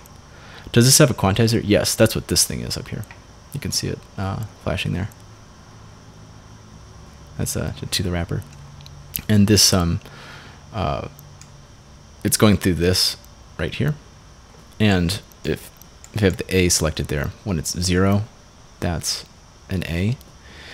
And if it's 1, then it's the octave above that A, and then -1 is an octave below that A. But this sequence that's coming across here and getting translated, I just connect it there, and then it's getting quantized there. So it might be fun to like have a little octave output here too, whoops, so that you could, if you wanted, just attach it here and then have it quantize to that scale, so you can't like accidentally press a wrong note. That's a nice thing for, especially for someone like me who's not very good at using keyboards. But God, that's great. I'm gonna make sure I save it like this. Yeah.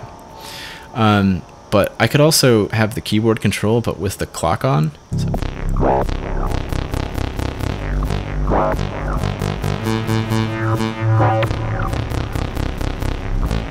It's sort of like having a latch on and having, the sequence being played out.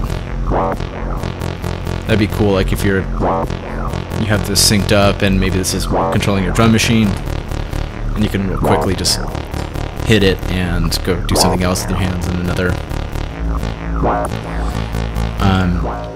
Or you could do the opposite of it, where you have this turned on, and in this mode you have the sequence playing, and the keyboard's not going to control the pitch, so it doesn't matter what note I'm going to press. It's just that when you press a note, it will let the sequence play through.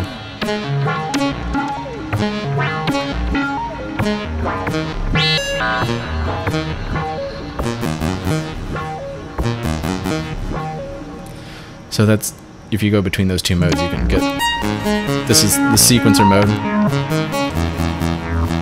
kind of like a arpeggiator mode, and then keyboard controlled sequence. And this mode here changes the way that the quantizer, the slur here works. So in this mode, there's an equal time in between each note, no matter how far apart the notes are.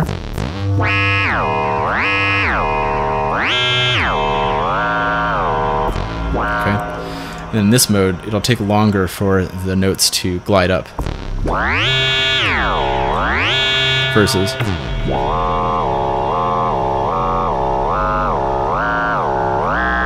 this mode more closely models what an analog slew limiter works like. Okay, so we got that covered.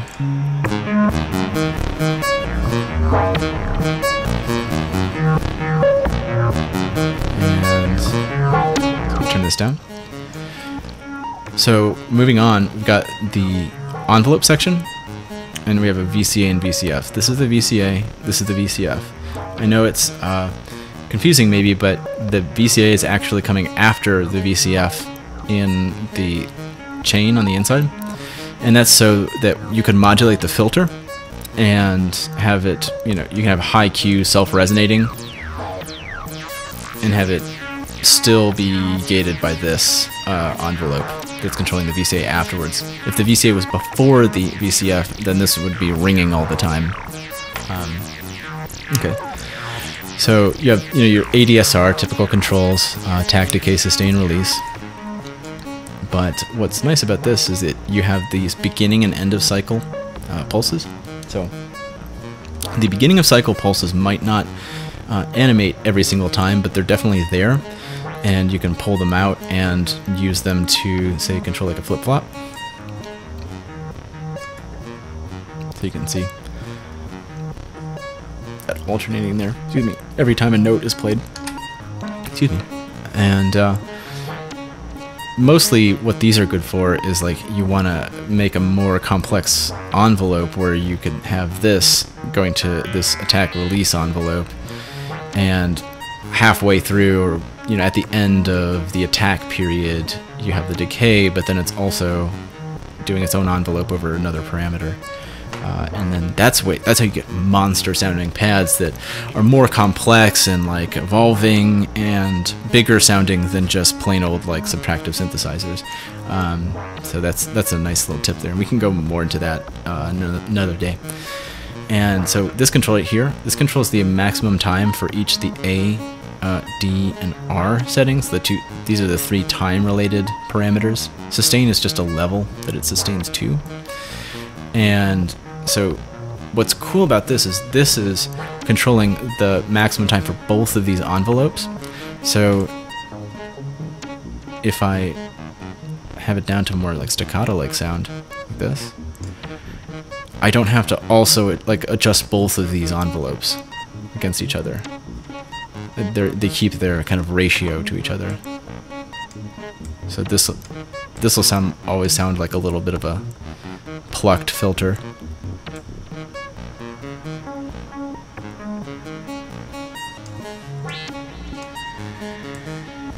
And then you can go up to ridiculously long, like a minute for an envelope for really long pads and stuff. So this is the shape, and then this is exponential, this is linear, this is logarithmic. And that just changes subtly the sound. So this is more like quick on-off. It's linear. And then exponential is more plucky.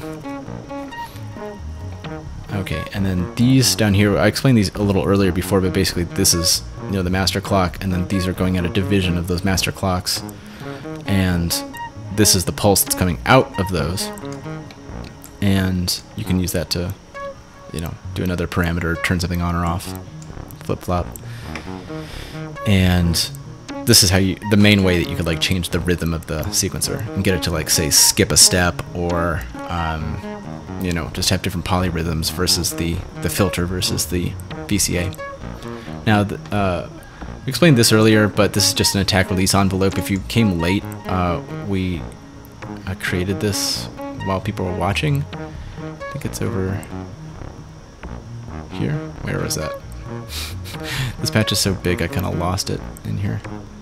Well, it's somewhere in here that I can't see at the moment. There it is. There it is. Okay. So this is this little attack release envelope, and I'll make this a little module itself because it's got some cool functions to it, like cycling. Then moving over here, this is the filter, and you can kind of tell. Well, I'm trying to experimenting with not everything labeled, but having it being so obvious from the icons what things are. So like this is definitely the oscillator, and you can, I don't want it to be a mystery when someone like changes a knob, that they'll be able to immediately hear what it's doing. Versus, you know, some synthesizers you're not sure if like a knob is actually doing something at all. So this is the cutoff, basically. Okay, so we'll start there. Follow these down. This is the cutoff for the filter, so I can open it up.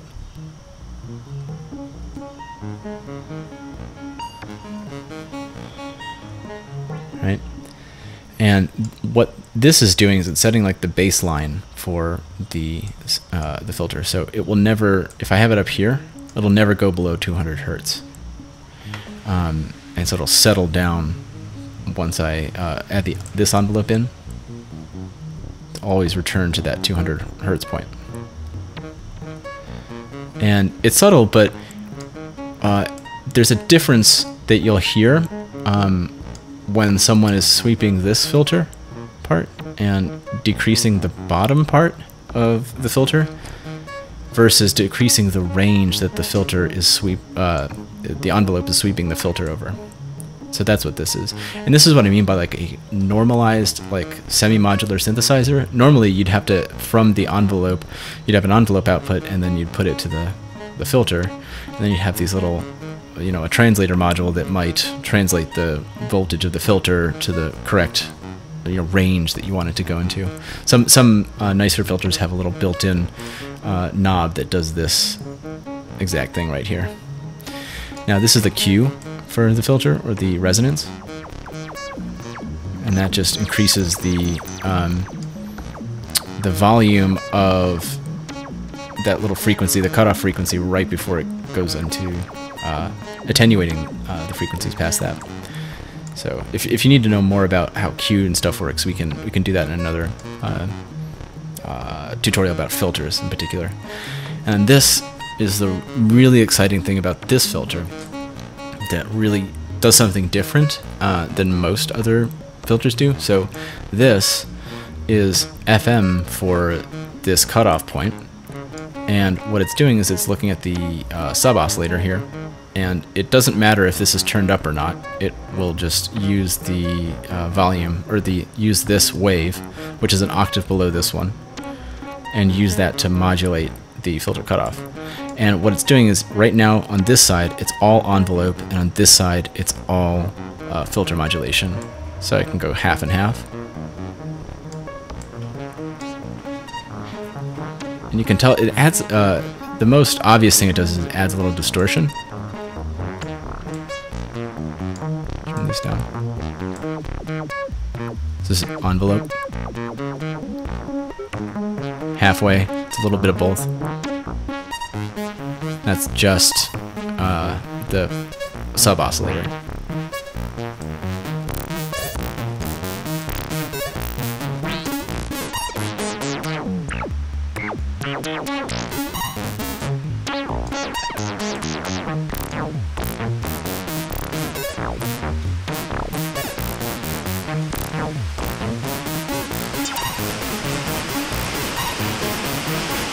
That's weird.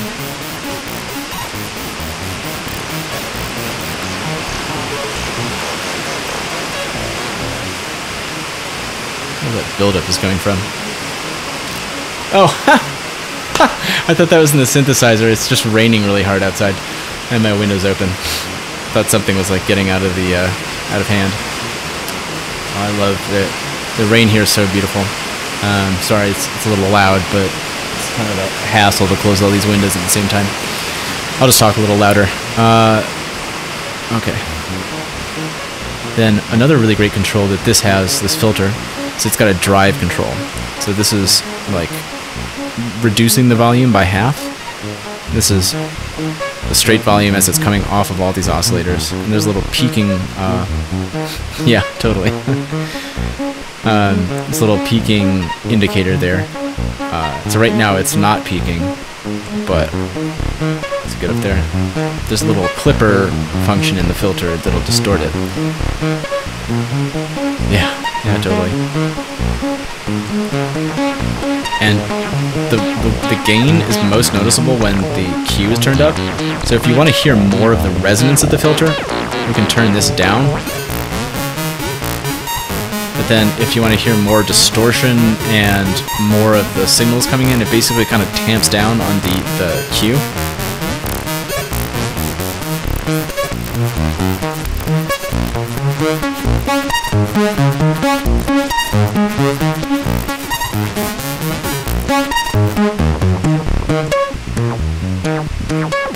I usually leave it set like right about there.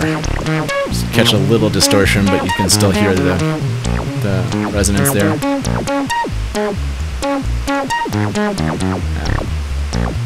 I know. I live in what's technically a rainforest, you know, Asheville, North Carolina. It was just pouring, like it was like sheets there for a second. It's let up a little bit. So, okay, there's that. That's the filter. Again, you got the cutoff, the Q, the envelope amount, and the envelope amount also controls this amount here too. It's whatever kind of modulation you have going to it. And the modulation was either envelope or sub-oscillator. and drive. Now, you can do combinations of things really easily. So say if I wanted to have a sample and hold sound on this filter, and so I have a little mix of the sub-oscillator, a little mix of the envelope, but I want to add some of this random variation here. Now this comes with a little attenuating offset. So this means it will only go in this range, right there. I got it going about 20 hertz.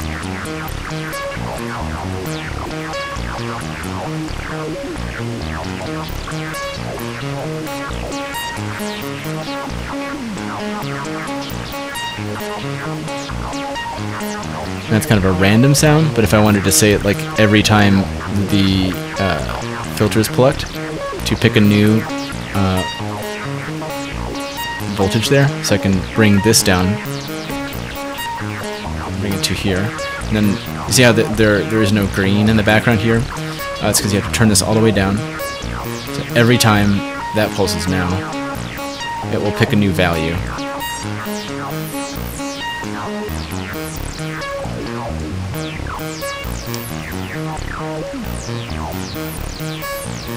So that's not your typical sample and hold filter type sound, but it's just another different thing you can do.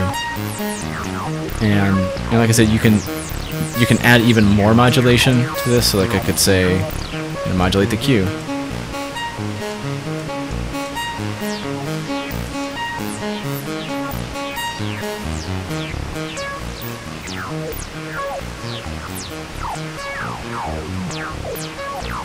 And I could use this to modulate the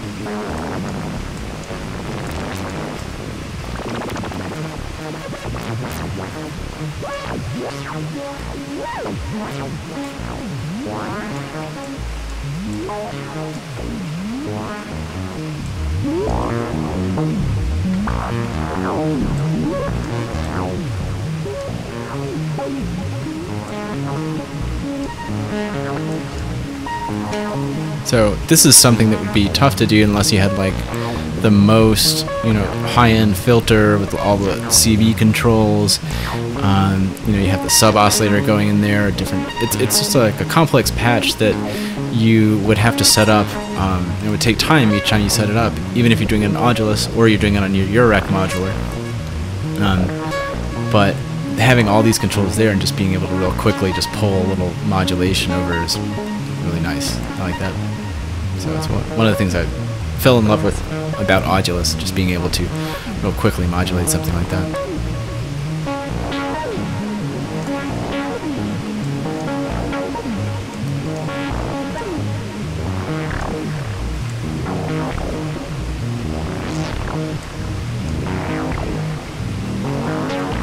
Okay, so the next thing is a delay, and this will be easier to demo. This turned off. Yeah, okay. So the reason that I have this little like graph bar here and the time, so this is showing like half second of delay, and this is 1.5 seconds basically. And here's the mix, dry, wet, different times, the feedback controls, and we'll get to that in a second. The reason that it's set up the way it is actually so you can do looping really well. So I'll turn this down. I turn this all the way up, and I'm going to turn the time all the way up to 20 seconds. And then I'm actually going to make this one, I don't know why that's off a little bit, but make this one like 15 seconds. And this, you drone freaks out there, you'll love this, being able to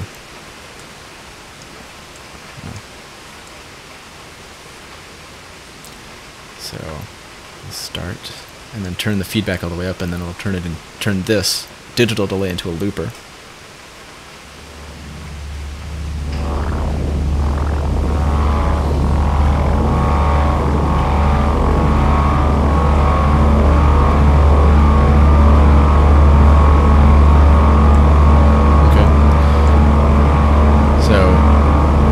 It's not going to get any louder than that, but it will keep looping and looping around just like a normal looper.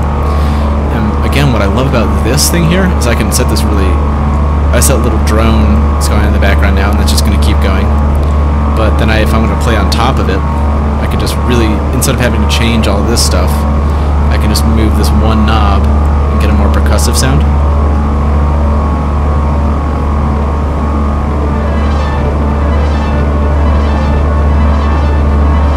Have it set all the way to the... that makes more sense.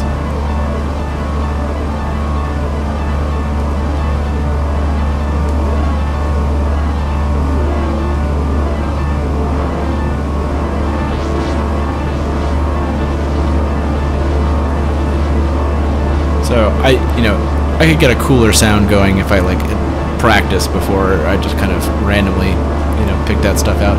But you can see the potential there where you can really quickly build up a sound with these delays and have a really fun drone performance just off this one synthesizer. So that's there, and then this other function down here is for creating vibrato / chorus effects. So if I take this triangle here, and you'll be able to see it a little bit. It's actually changing the delay times there. Make it go a little faster. Turn this time. And this will be easier to hear without this.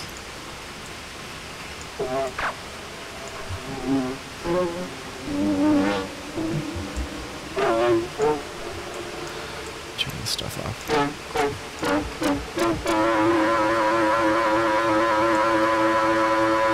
That's no modulation.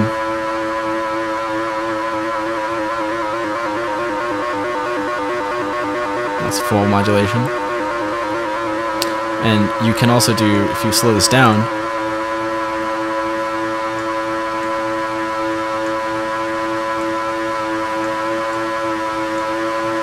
you get this kind of tape warble.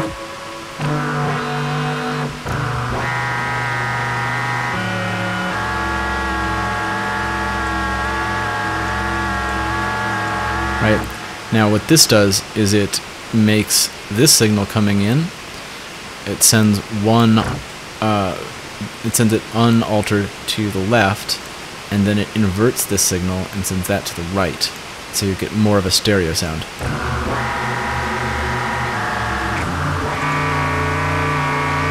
You gotta listen a little close so that you hear it.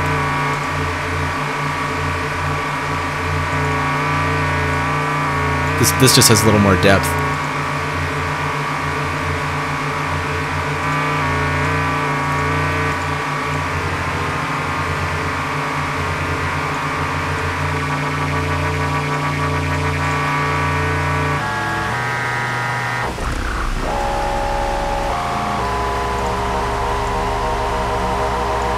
Cool.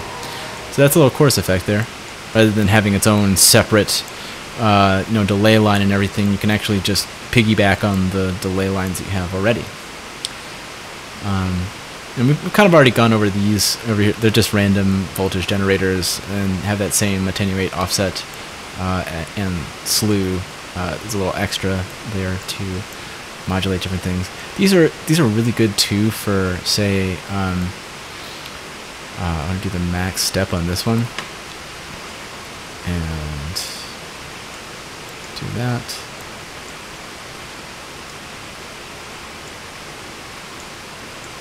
So this is just going to pick a new random step, maximum step, and we'll listen to what it sounds like.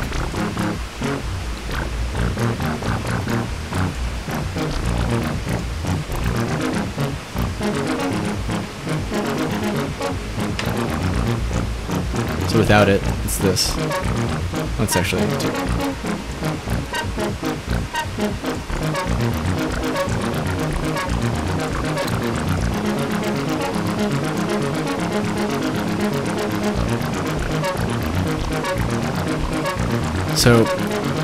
you know, part of what I want to show people with these 8-step sequencers, you don't need 16, 32, 64 to get a really great sequence going, and it's actually kind of cumbersome, and you know, at that point you almost might as well just be using a DAW with the piano roll.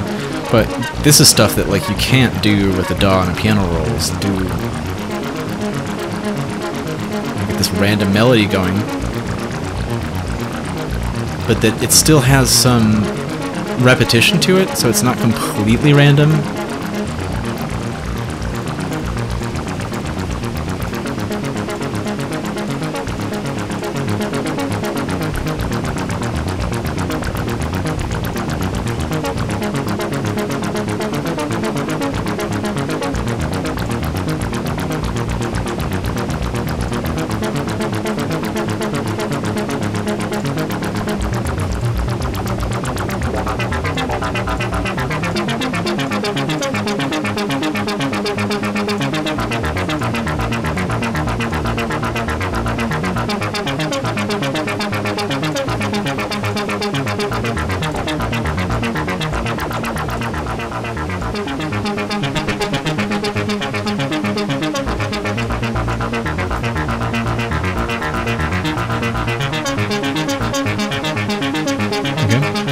So I think that brings us down to the last little bit here, which is, I mean, the LFOs have been kind of self-explanatory. They're the same as this over here. These are just triangle LFOs. You know, the triangle is the speed control and attenuate offset. This you can re-trigger them. So every time it would go up to that, it'll restart the wave here.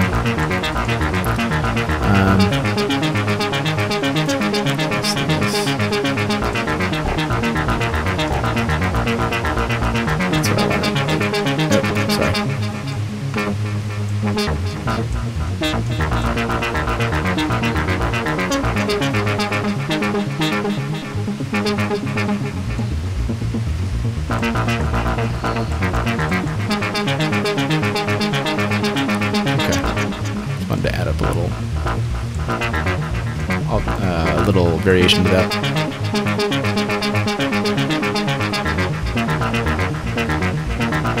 Okay. Now this is the reverb, and it doesn't have like the best icons for it yet, but this is mix, so this is dry, it's wet. You can tell it's like such a lush, amazing sounding reverb. You know, just this alone, like it's like drone central. You're just ready for it. And kind of lo-fi, you know, whatever you want to do. This is the size of the room, the length of the decay.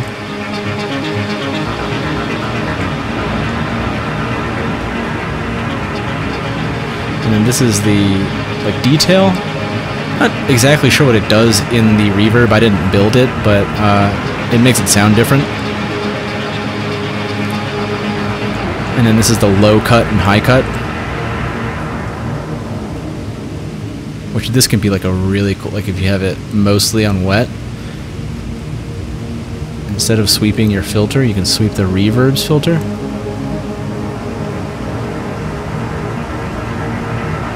Just this whole different feel to it.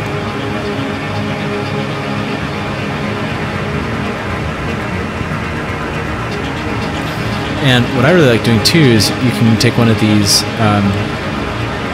modulators, and you have to make it really small. Like you have to make it modulate over a really small area.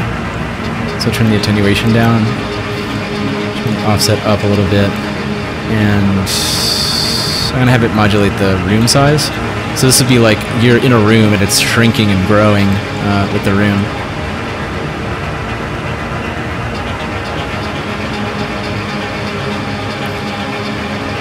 It's got a little bit of that seasick vibrato sound.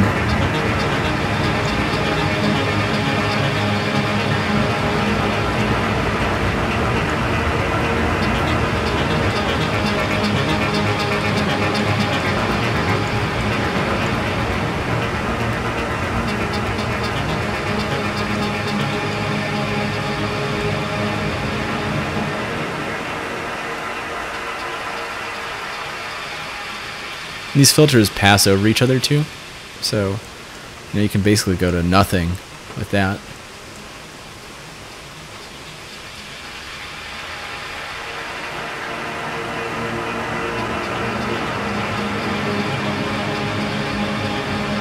And that's like friggin' Aphex Twin style, like.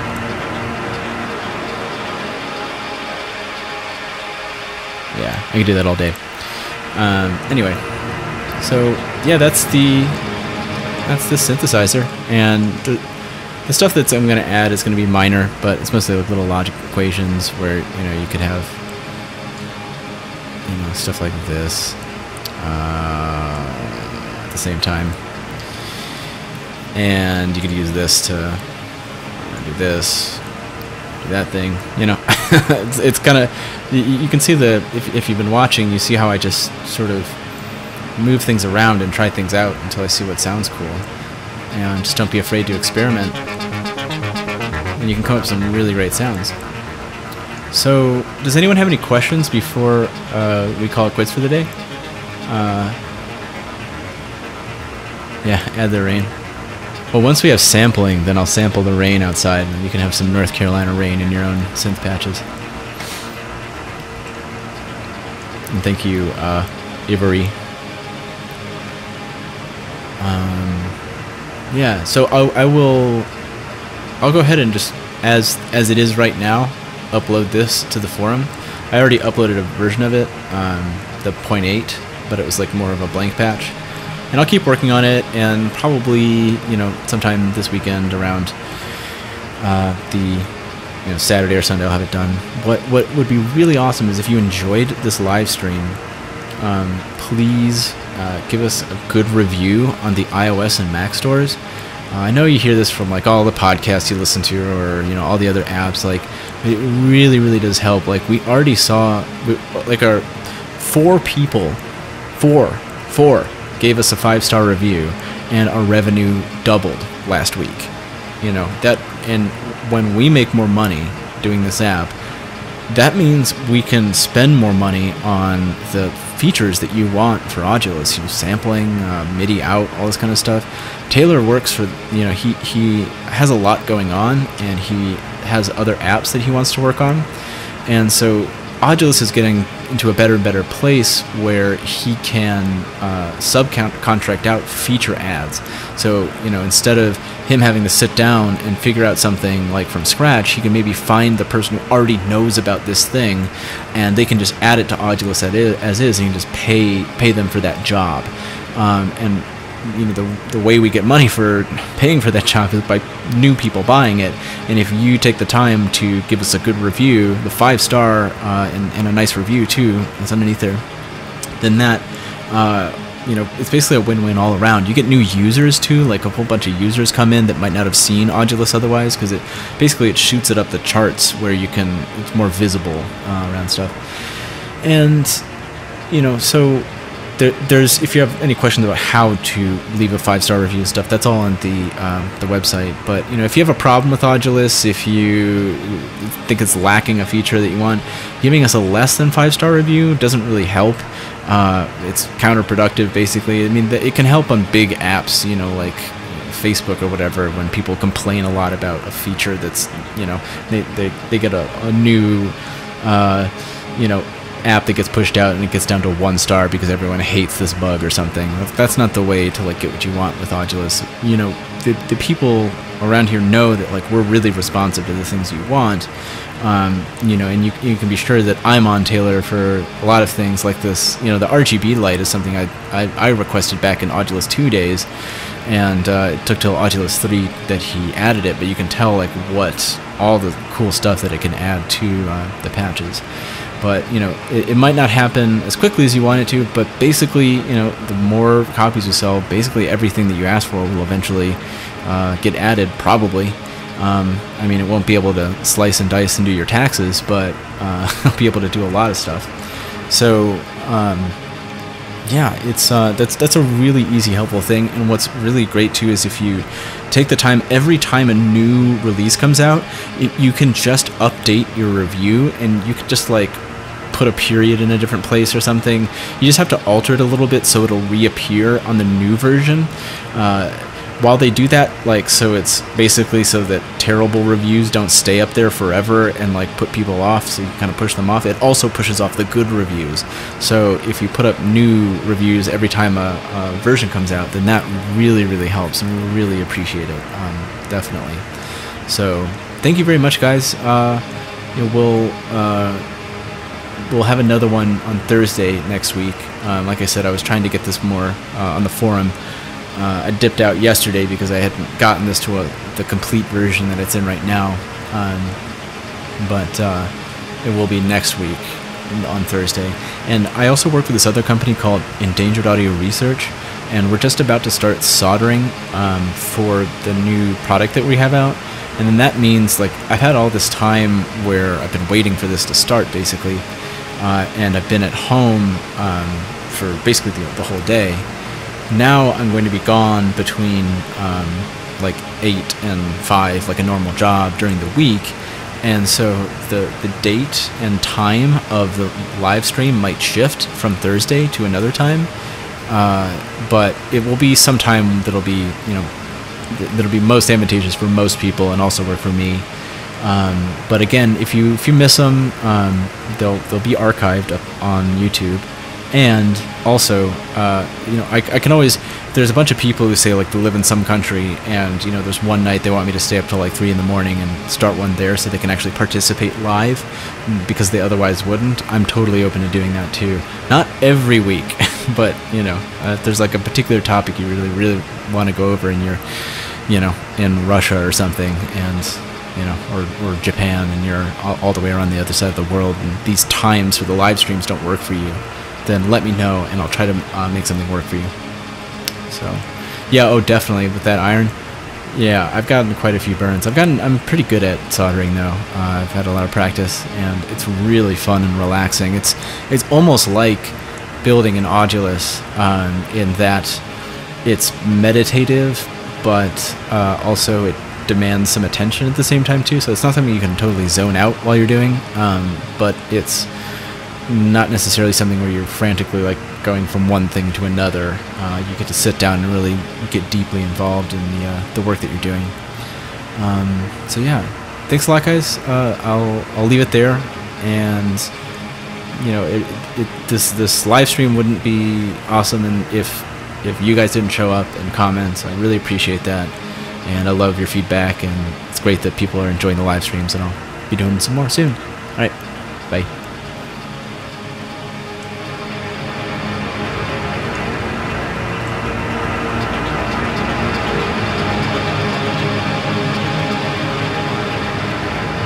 Thanks, Maria.